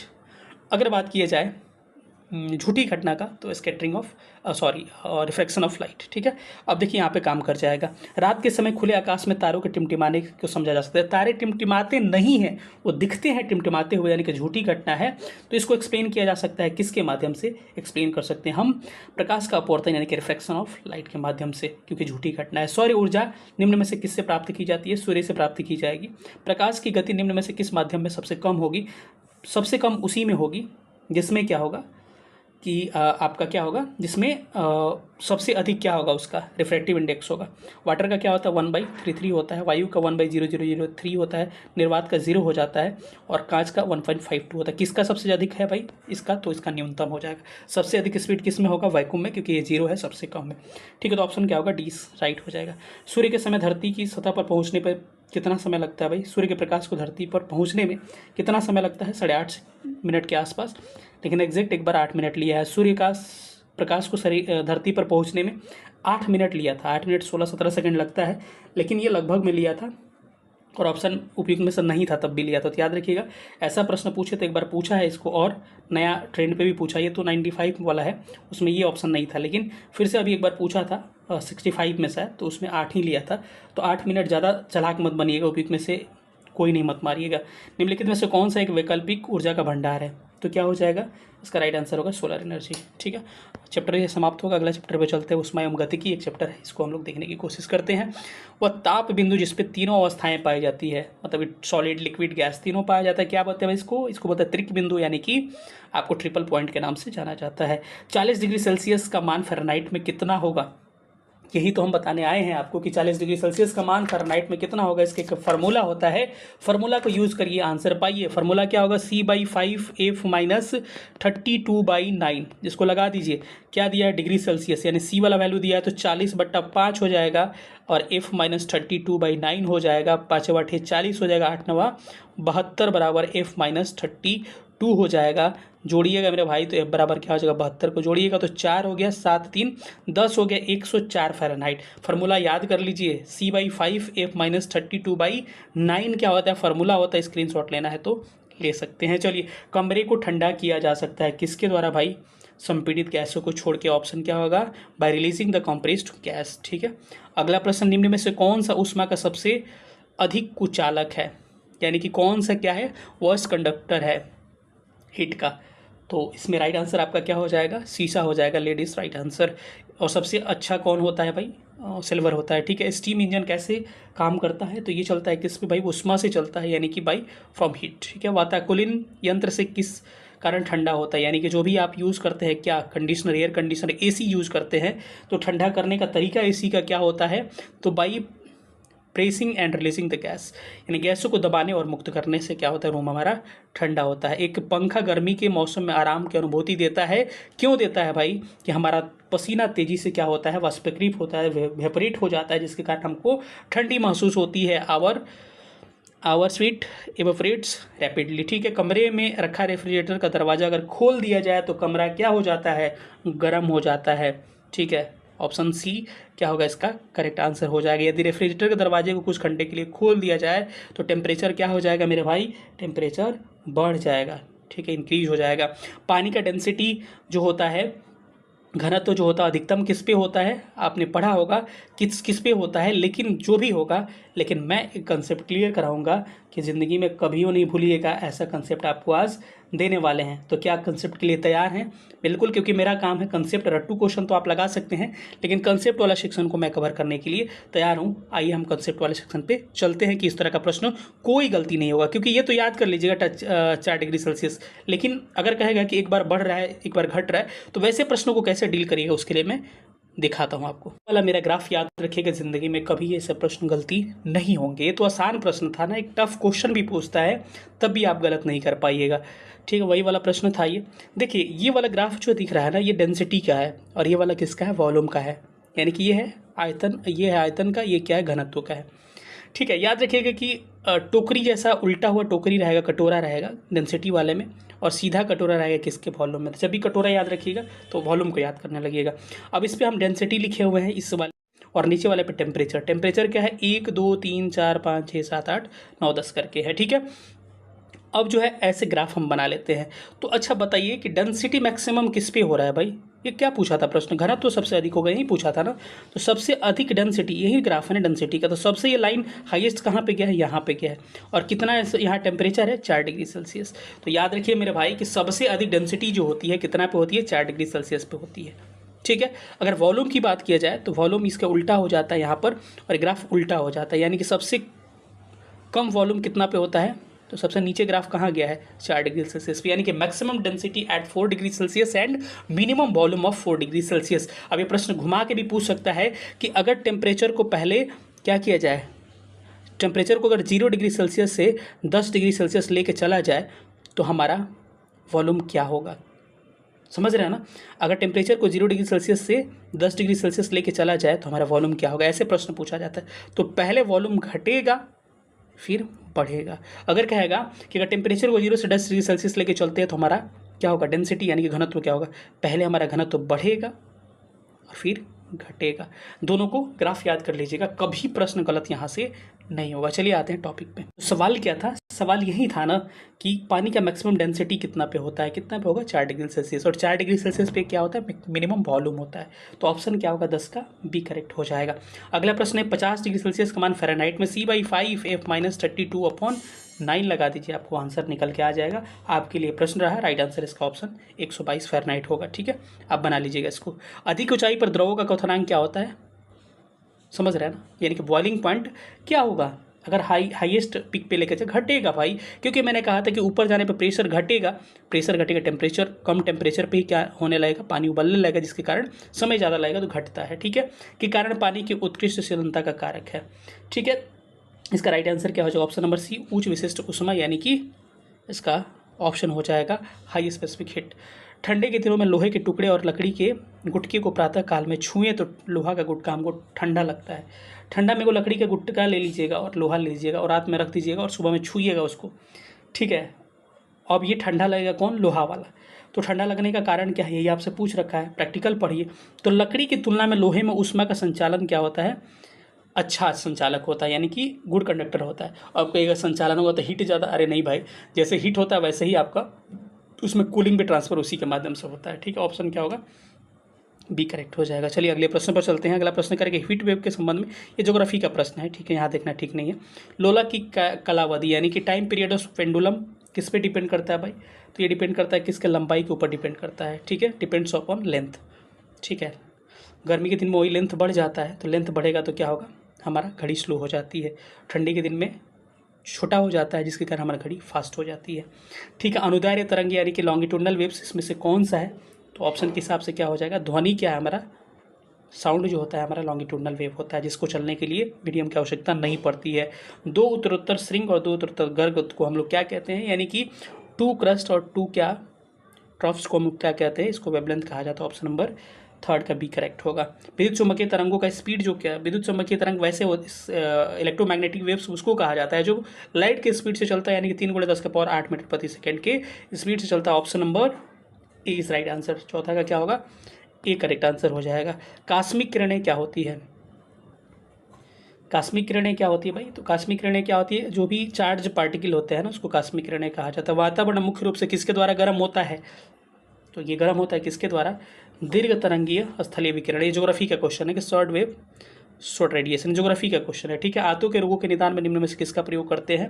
Which of the following is used to diagnosis of the intestine disease. ठीक है, जिसको किसका प्रयोग करते हैं भाई? तो ऑप्शन ए होगा एक्सरे का प्रयोग करते हैं। ठीक है, अगले प्रश्न पे आते हैं, जिसको हम लोग साउंड कहेंगे। हर्ट्ज मापा जाता है किस? ऑलरेडी हम बता चुके हैं कि हर्ट्ज को किस में मेजर करते हैं। तो इसका राइट आंसर हो जाएगा, right answer option number A, यानी कि फ्रीक्वेंसी इज राइट आंसर। ठीक है, फ्रीक्वेंसी क्या होगा इसका? सही उत्तर हो जाएगा। अगला प्रश्न है कि आवृत्ति को मापा जाता है। फिर वही प्रश्न आ गया सारा, हम डायमेंशन वाला और यूनिट वाला पहले ही करवा चुके हैं। तो इसको मेजर करते हैं किसमें?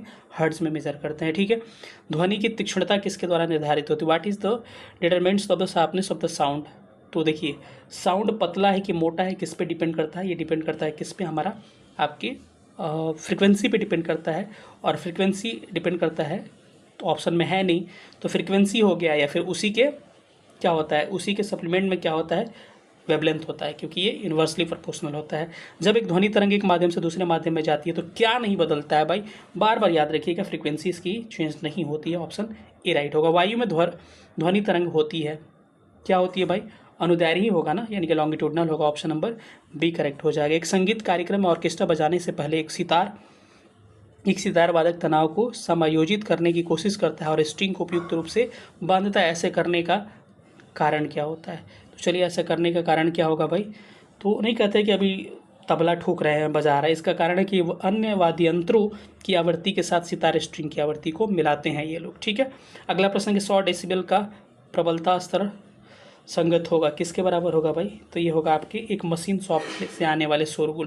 तो इसका एक लिमिट होता है कि इतना फुसफुसाहट से बात करिएगा 15 डेसिबल, नॉर्मल बात करिएगा 30 डेसिबल, ज़्यादा शोरगुल होगा 100 डेसिबल, एक इसका रेंज होता है।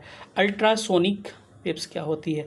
चलिए इसको हम डिटेल में आपको डिस्कस कर लेते हैं, अल्ट्रासोनिक क्या होता है। ठीक है, चलिए तो इसका राइट आंसर क्या हो जाएगा? ऑप्शन नंबर 20 हर्ट्ज से ज़्यादा की जो तरंगे होते हैं उसको अल्ट्रासोनिक कहते हैं। देखिए 3 होता है, एक को कहते हैं इंफ्रासोनिक, दूसरे को कहते दूसरे को क्या कहा जाता है? ऑडिबल कहा जाता है। श्रव्य, अपश्रव्य, हिंदी में क्या कहते हैं इसको? अपश्रव्य कहते हैं, इसको श्रव्य कहते हैं। और तीसरा को क्या कहते हैं? अल्ट्रासोनिक यानी पराश्रव्य कहते हैं। तो इंफ्रासोनिक क्या होता है? 20 हर्ट्ज से क्या होती है? कम होती है। और 20 हर्ट्ज से लेकर 20,000 हर्ट्ज तक क्या होता है? हम लोग सुन सकते हैं, ऑडिबल होता है, श्रव्य होता है। और 20 हर्ट्ज से जो ज़्यादा होता है वो क्या होता है? अल्ट्रासोनिक होता है। तो ऑप्शन नंबर बी क्या होगा इसका करेक्ट आंसर हो जाएगा। बिल्ली के सुनने का आवृत्ति विस्तार कितना होता है? तो अब बताइए आप ही, बिल्ली का कितना हो सकता है? ठीक है, ऑप्शन नंबर सी होता है 45 हर्ट्ज से 64 हर्ट्ज। ये रटने वाला प्रश्न है, थोड़ा सा अटपटांग है, ऐसा प्रश्न नहीं पूछना चाहिए। साउंड जो होता है का वेग कितना होता है? 332 होता है, ऑप्शन में नहीं है, 330 मीटर प्रति सेकंड हम ले सकते हैं। प्रश्न संख्या 10 का बी करेक्ट होगा। गर्भ में भ्रूण के विकास को जानने के लिए निम्नलिखित में से तरंगों का प्रयोग किया जा सकता है। आपको पता है, आसान सा प्रश्न है यार, कि अल्ट्रासाउंड करते हैं ना, जैसे लड़का लड़की का पता लगाना होता है, उसी की बात कर रहा है। तो अल्ट्रासोनिक अल्ट्रासाउंड में प्रयोग करेंगे, ऑप्शन नंबर सी राइट हो जाएगा। विद्युत धारा, इलेक्ट्रिसिटी पे आ गए। इसके 31 प्रश्न हैं। पहले इसके प्रश्नों को थोड़ा सा हम लोग देख लेते हैं। चलिए आते हैं। पहला प्रश्न है कि विद्युत धारा की इकाई क्या होती है? तो क्या बताने वाला है, क्या इलेक्ट्रिक करंट का क्या होता है? एम्पियर में मेजर करते हैं। ऑप्शन नंबर क्या हो जाएगा? ऑप्शन नंबर डी करेक्ट हो जाएगा। क्या होगा? D is right answer. विद्युत शक्ति यानी कि पावर का क्या होता है? वाट होता है। निम्नलिखित में से किस तरीके से 1 वाट को व्यक्त किया जा सकता है? तो 1 वाट इज इक्वल टू क्या होता है? 1 वाट इज इक्वल टू होता है 1 जूल प्रति कूलम। 1 जूल पर कूलम को क्या कहते हैं? 1 वाट कहा जाता है। ठीक है, याद रखिएगा। कास्मिक किरणें क्या होती हैं? ये चार्ज होती हैं, पहले ही पढ़ चुके हैं। विद्युत शक्ति का एसआई मात्रक वही होता है, आपका वाट होता है। अगले प्रश्न पर आते हैं। अगला प्रश्न कि टरबाइन एवं डायनेमो से बिजली प्राप्त करने के लिए किस ऊर्जा का विद्युत ऊर्जा में प्रयोग किया जाता है? आपको पता होगा कि टरबाइन कह सकते हैं या फिर डायनेमो कह सकते हैं। डायनेमो मतलब जनरेटर की बात कर रहा है। तो मैकेनिकल एनर्जी से किस में कन्वर्ट करता है? इलेक्ट्रिकल एनर्जी में कन्वर्ट करता है। ठीक है, किसमें? मैकेनिकल मतलब कि यांत्रिक ऊर्जा को विद्युत ऊर्जा में क्या करता है? पानी यांत्रिक हो गया और विद्युत क्या होगा? इलेक्ट्रिक हो गया। तो इसका राइट आंसर ऑप्शन नंबर क्या हो जाएगा? सी, मैकेनिकल एनर्जी का प्रयोग करते हैं। 100 वाट का एक बिजली का बल्ब अगर 10 घंटे तक जलाया जाए, इसका नॉर्मल फार्मूला हम बता दे रहे हैं। जितना जितना कहेगा सबको गुणा कर दीजिएगा। 100 को 10 को गुणा कर लीजिएगा, कितना आ गया? 1000 आ गया। लास्ट में 1000 से भाग देना है, वही आंसर हो जाएगा। तो 1 यूनिट क्या हो जाएगा? इसका आंसर ऑप्शन नंबर बी हो जाएगा। ठीक है, ये चूंकि आपका न्यूमेरिकल है, एक बार इसको बना के देख लीजिएगा। रेसिस्टेंस वाले से बहुत समय लगेगा थोड़ा सा बनाने में, इसीलिए इसको थोड़ा सा हम फास्ट में निकल कर चल रहे हैं। इसका राइट आंसर होगा 4.70 किलो ओम हो जाएगा। एक सामान्य शुष्क सेल में अपघट्य क्या होता है? ठीक है, the electrolyte in a normal dry cell क्या होता है? अपघट्य क्या होता है भाई? तो इसका राइट आंसर होगा ऑप्शन नंबर सी हो जाएगा, अमोनियम क्लोराइड। इसको यूज़ करते हैं। ठीक है, अगला प्रश्न, डायनेमो क्या करता है? ऑलरेडी हमने बताया कि डायनेमो क्या करता है। तो इसका राइट आंसर हो जाएगा ऑप्शन नंबर 10 का ऑप्शन नंबर बी हो जाएगा कि electric energy is convert into heat energy. विद्युत ऊर्जा को उसमें, सॉरी क्या बोल रहे हैं यार, हम तो कुछ और ही बोल रहे हैं।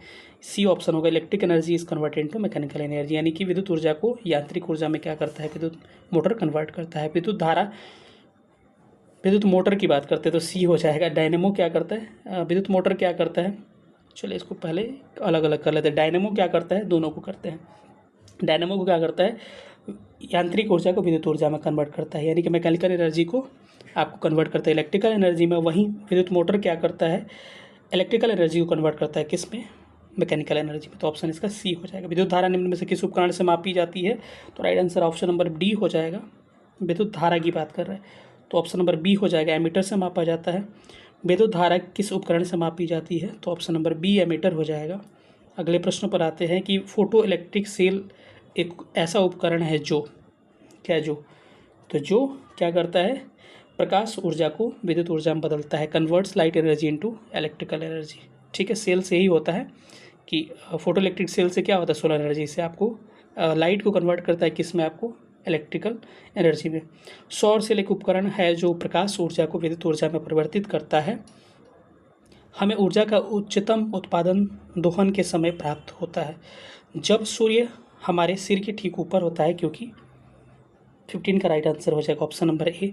जब सूर्य की किरणें लंबवत गिरती हैं तो प्रकाशीय विकिरण का घनत्व अधिकतम होता है, कि मतलब कि जितना परपेंडिकुलर गिरेगा उतना ही हीट ज़्यादा होता है ना, कि दोपहर के टाइम पे सबसे ज़्यादा गर्मी लगती है तो हमारा सोलर एनर्जी ज़्यादा निकलेगा। चुंबकीय सुई किस दिशा का संकेत करती है? Which way does the magnetic needle point क्या करेगा? ईस्ट वेस्ट ये शो करता है। तो इसका right answer option number C हो जाएगा, उत्तर, यानी कि सी हो जाएगा करेक्ट। चलिए अगले प्रश्न पर चलते हैं।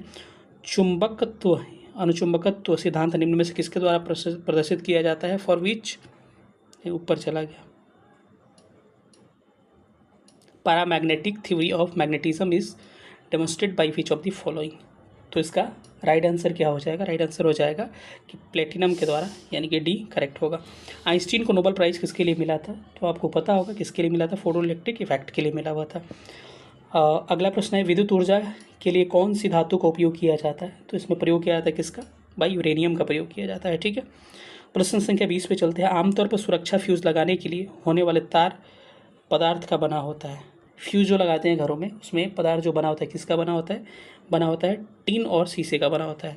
63 और 37% इसका रेशियो होता है। ठीक है, एक संवाहक को तापक्रम परिवर्तन के लिए इसमें विभव परिवर्तन होता है, इस घटना को क्या कहते हैं? तो इसको कहा जाता है क्या? थॉम्सन इफेक्ट कहते हैं, थॉम्सन इफेक्ट। ठीक है, पंखे की रफ्तार किस पर निर्भर करती है? तो ये निर्भर करता है किस पे? वोल्टेज पे। ठीक है, विद्युत चुंबक का कोर बनाने के लिए सामान्यतः क्या प्रयोग किया जाता है? तो ये प्रयोग करते हैं हम क्या? नरम लोहे को, यानी कि सॉफ्ट आयरन का। विद्युत संचरण या ट्रांसमिट इलेक्ट्रिसिटी के लिए उच्च वोल्ट ग्रिड का उपयोग किया जाता है। इसका कारण क्या है? इसका कारण है ऊष्मा की हानि कम हो। ठीक है, अगला प्रश्न है, पृथ्वी के चुंबकीय क्षेत्र में रखे गए दंड बार चुंबक जिसका उत्तरीय ध्रुव भौगोलिक उत्तर दिशा संकेत करता है और उदासीन बिंदुओं की संख्या कितनी होती है? ये भी एक तरह का न्यूमेरिकल ऑप्शन नंबर ये रटने वाला 2 हो जाएगा। बड़े शोरूम और डिपार्टमेंटल स्टोर में इस्तेमाल किए जाने वाले विजिलेंस दर्पण होता है। इसमें क्या यूज़ करते हैं भाई? शोरूम वगैरह में हम लोग कन्वेक्स मिरर का प्रयोग करते हैं। धारा घनत्व यानी करंट डेंसिटी क्या होता है? अभी मैंने बताया था उस लिस्ट में, टीआरई में पूछा, 69 में भी पूछा था ये प्रश्न। एक अदिश राशि होती है, स्केलर क्वांटिटी होता है 27 का, सॉरी धारा घनत्व क्या होता है? एक सदिश राशि यानी कि एक वेक्टर क्वांटिटी होती है। निम्न में से कौन सी धातु रोशनी के बल्बों में फिलामेंट के रूप में प्रयोग किया जाता है? तो आपको पता होगा क्या यूज़ करते हैं? टंगस्टन प्रयोग करते हैं। बिजली की खपत बल किसके द्वारा मापी किस पे आधारित होती है? तो ये आधारित होता है किस पे? तो वाट पे। ठीक है, वाट में हम मेज़र करते हैं। एसी करंट को कैसे उत्पन्न किया जा सकता है? तो 69 में पूछा हुआ प्रश्न है ये, हम लोग डायनेमो के द्वारा, बाई डायनेमो। ठीक है, बिजली गिरने के दौरान कौन सी घटना होती है? तो इसमें घटना कौन सी होती है? बिजली का निर्वहन होता है, यानी कि इलेक्ट्रिक डिस्चार्ज होता है। एक तरह का वही सिद्धांत है ना। ठीक है, ओम मीटर मात्रक है किसका? हमने पहले भी डिस्कस किया, प्रतिरोधकता यानी कि स्पेसिफिक रेसिस्टेंस कह सकते हैं। ठीक है, ऑप्शन नंबर सी राइट होगा। अर्धचालक वे सामग्रियाँ हैं जिनमें गुण होते हैं, यानी सेमीकंडक्टर किसे कहा जाता है? सेमीकंडक्टर उसे कहा जाता है जिसका क्या होता है? चलिए इसको थोड़ा सा अच्छा से देख लेते हैं। Electrical conductivity is less than the conductivity of metals. ठीक है, यानी कि विद्युत चालकता धातुओं की चालकता से क्या होती है? कम होती है। अति चालकता क्या होता है? कहने का मतलब सुपर कंडक्टर किसे कहते हैं? तो सुपर कंडक्टर हम उसे कहते हैं, मतलब अति चालकता यानी सुपर कंडक्टर का लक्षण पूछा है तो इसको रटिए लीजिए। 0 क्या होता है? परमेबिलिटी होती है इसमें, यानी कि शून्य पारगम्यता होता है। ठीक है, गर्म करने पर एक अर्धचालक किसकी तरह बिहेव करता है? इंपॉर्टेंट प्रश्न, इसका तरीका बताते हैं। देखिए, resistance of semiconductor when heated. देखिए, अगर नॉर्मल मेटल को गर्म करिएगा तो रेसिस्टेंस उसका बढ़ जाता है, लेकिन अगर सेमीकंडक्टर को गर्म करिएगा तो रेसिस्टेंस घट जाता है। ठीक है, अगर नॉर्मल मेटल को गर्म करिएगा तो रेसिस्टेंस क्या होगा? बढ़ेगा। तो रेसिस्टेंस बढ़ेगा तो इलेक्ट्रिसिटी घट जाता है। लेकिन इसमें इसलिए प्रयोग इसको किया जाता है कि सेमीकंडक्टर में क्या होता है कि हम गर्म करते हैं तो इसका क्या होता है? रेसिस्टेंस घटता है तो इलेक्ट्रिसिटी क्या हो जाएगा? बढ़ जाएगा, इसीलिए। ठीक है, एक सुचालक को दूसरे चार्ज किए गए सुचालक के पास बिना संपर्क चार्ज करने की प्रक्रिया क्या होती है? मतलब एक कंडक्टर को दूसरे कंडक्टर के पास ले चलते हैं तो कैसे क्या होगा वो, कैसे आपको क्या होगा? चार्ज कंडक्ट होगा। ठीक है, तो इसका राइट आंसर हो जाएगा ऑप्शन नंबर ए हो जाएगा, इंडक्टेंस के माध्यम से। इसको प्रेरण कहते हैं। निम्नलिखित में से कौन सा तरल बिजली का कुचालक है? कुचालक कह रहा है ना, मतलब कि नॉन कंडक्टर पूछ रहा है, तो इसमें से कौन सा हो जाएगा? उपयुक्त में से कोई नहीं, यानी कि नमकीन पानी से भी इलेक्ट्रिसिटी जाता है, नींबू से भी और संतरे के रस से भी जाता है। चलिए हम लोग अब आखिरी चैप्टर पर चलते हैं, जिसको क्या कहता है? न्यूक्लियर फिजिक्स हम लोग कहते हैं। चलिए, पहला क्वेश्चन, निम्नलिखित में से कौन सी विद्युत चुंबकीय तरंगे नहीं है? विच of the following is not electromagnetic waves. तो इलेक्ट्रोमैग्नेटिक वेव्स कौन कौन सी नहीं है ये पूछ रहा है, तो इसका राइट आंसर ऑप्शन नंबर क्या हो जाएगा? अल्फा रेज क्या होते हैं? अल्फा रेज जो होते हैं आपके इलेक्ट्रोमैग्नेटिक वेव्स नहीं होते। चलिए इसका मैं एक चार्ट दिखा दे रहा हूँ जिसके माध्यम से आपको गलती नहीं होगा। इतना लिखा हुआ है ना, इलेक्ट्रोमैग्नेटिक वेव्स नहीं है, यानी कि अल्फा को कहा जाए तो इलेक्ट्रोमैग्नेटिक वेव्स नहीं है, बीटा भी नहीं है, कैनाल भी नहीं है, कैथोड भी नहीं है और अल्ट्रासोनिक भी नहीं है। सारा क्या है? इलेक्ट्रोमैग्नेटिक वेव्स नहीं है। तो है क्या? दिखा देते हैं आपको। दिख रहा है ना, सारे इलेक्ट्रोमैग्नेटिक वेव्स हैं। गामा हो गया, एक्सरे हो गया, आपका परावैग्निक यानी कि अल्ट्रावायलेट हो गया, विजिबल हो गया, इंफ्रारेड हो गया, शॉर्ट वेव्स हो गया, लॉन्ग वेव्स हो गया। याद रखिएगा, गामा वेव्स पॉल विलार्ड ने खोजा था, रॉन्टजन एक्सरे, रेटर परावैग्निक, ultraviolet Newton, visible Herschel, infrared खोजा था Heinrich, short waves radio waves कहते हैं इसको, मार्कोनी दीर्घ का। इसमें से इंपॉर्टेंट कौन है? पॉल विलार्ड याद रखिएगा गामा का, और रॉन्टजन का याद रखिएगा क्या, एक्सरे, और परावैग्निक का रेडर याद रखिएगा। ठीक है, इंपॉर्टेंट है। अब एक मैं फॉर्मूला बताता हूँ, याद रखिए, बड़ा इंपॉर्टेंट है। वेवलेंथ जो होता है ना, ऊपर से नीचे इस चार्ट में आने पे घटता है। अगर पूछा जाए, अगर ऑप्शन दे देंगे निम्नलिखित में से किसका क्या होता है, विच of the following is A least wavelength. ठीक है, तो नीचे वाले का बढ़ता है, यानी कि ऊपर वाले का सबसे कम होगा, नीचे वाले का, तो ऑप्शन देख लीजिएगा। वहीं फ्रीक्वेंसी जो होती है ना, उल्टा होता है, नीचे ऊपर से नीचे आने घटता है, यानी नीचे वाले का फ्रीक्वेंसी सबसे अधिक क्या कम होगा और ऊपर वाले का सबसे ज़्यादा होगा। और एक फार्मूला होता है कि lambda direct inversely proportional to, एक मिनट रुकिए, energy inversely proportional to lambda. ये प्रश्न पूछा जाता है, कह रहा है कि which of the following is a less energy, निम्न में से किसका क्या है, निम्न क्या है, ऊर्जा है। तो ऊर्जा निम्न किसका होगा, जिसका वेवलेंथ क्या होगा, सबसे ज़्यादा होगा। तो वेवलेंथ ज़्यादा किसका होगा भाई, नीचे वाले का होगा। तो इस हिसाब से इस चार्ट से आप निकाल सकते हैं। चलिए क्वेश्चन पे आते हैं। इस तरह का क्वेश्चन दिखा नहीं तो उसी को मैं सॉल्व करके बता दिया होता है। निम्न में से कौन विद्युत चुंबकीय तरंग नहीं है, तो अब उस हिसाब से ऑप्शन निकालिएगा। तो राइट आंसर क्या होगा, ऑप्शन नंबर बी हो जाएगा, अल्फा। अल्फा क्या है आपका, विद्युत चुंबकीय तरंग नहीं है। कैनाल, कैथोड, ये सब नहीं है। ठीक है, गामा, एक्सरे सब था चार्ट में, जो चार्ट में था वो इलेक्ट्रोमैग्नेटिक वेव्स है। ठीक है, सूर्य पर ऊर्जा का निर्माण होता है किसके द्वारा भाई, energy is created in the sun किसके द्वारा होता है, ये इंपॉर्टेंट प्रश्न है। नाभिकीय संलयन यानी कि बाई न्यूक्लियर फ्यूजन। परमाणु बम किस सिद्धांत पे काम करता है, एटम बम काम करता है किस सिद्धांत पे, तो ऑप्शन नंबर बी होगा, नाभिकीय विखंडन यानी कि न्यूक्लियर फिजन पे काम करता है। ठीक है, हाइड्रोजन बम किसके सिद्धांत पे काम करता है, तो हाइड्रोजन बम काम करता है आपका अनियंत्रित, uncontrol fusion reaction. Option number 4 का बी राइट आंसर हो जाएगा। अगले प्रश्न पर आते हैं कि नाभिकीय रिएक्टर में नाभिकीय विखंडन से उत्पन्न होने वाली, उत्पन्न करने के लिए, विद्युत उत्पन्न करने के लिए हम क्या प्रयोग करते हैं, तो यूरेनियम का ही कर सकते हैं, और क्या ही करेंगे। तो ऑप्शन नंबर क्या होगा, सी राइट होगा। नाभिकीय रिएक्टरों में D2O का उपयोग किस लिए किया जाता है, तो इसका प्रयोग किया जाता है इसलिए क्योंकि मंदक के रूप में, मॉडरेटर के रूप में। ठीक है, रेडियोधर्मिता पदार्थ उत्सर्जित करते हैं, इमिट्स रेडियो एक्टिव मटेरियल्स। क्या इमिट्स करेगा भाई, ये इमिट्स करता है क्या, सभी इमिट्स करता है, यानी कि अल्फा, बीटा, गामा। 7 का डी करेक्ट आंसर होगा। 8 नंबर प्रश्न और 9 नंबर प्रश्न बच रहे हैं, इसको हम लोग देख लेते हैं। 8 नंबर प्रश्न क्या कह रहा है कि वैद्युतिक ऊर्जा पैदा की जाती है, किसके द्वारा पैदा की जाती है भाई, यूरेनियम के द्वारा। ऑप्शन डी होगा। किसी भी खंडनीय द्रव्य का क्रांतिक द्रव्यमान क्या होता है, तो इसका right answer option number B हो जाएगा, श्रृंखला अभिक्रिया हेतु आवश्यक न्यूनतम द्रव्यमान, minimum mass required for the chain reaction. Option B correct होगा। इसी के साथ हमारा क्या हो गया, इसी के साथ हमारा पूरा फिजिक्स क्या हो रहा है, समाप्त हो रहा है। कैसा लगा सेशन सब लोग बताइएगा, काफ़ी मेहनत लगा है सेशन में, तो प्लीज़ कमेंट कैसा लगा ज़रूर बताइएगा। और अगला सब्जेक्ट का डिमांड क्या है, अगला तो केमिस्ट्री बायोलॉजी होगा, ये तो साइंस टोटल हो गया। साइंस के बाद क्या चाहिए आप कमेंट करके बताइएगा, और इसको अधिक से अधिक शेयर करिएगा ताकि हमको भी मोटिवेशन मिले, क्योंकि काफ़ी मेहनत लगा है, लगातार वीडियो बना रहे हैं। ठीक है, चलिए, तो कैसा लगा सेशन, और नीचे जरूर कमेंट करिएगा, जरूर से। नीचे टेलीग्राम का ग्रुप का लिंक दे दे रहा है, उससे भी जरूर ज्वाइन करिएगा। जिन्होंने बिहार स्पेशल नहीं देखा है, मैं प्लेलिस्ट बना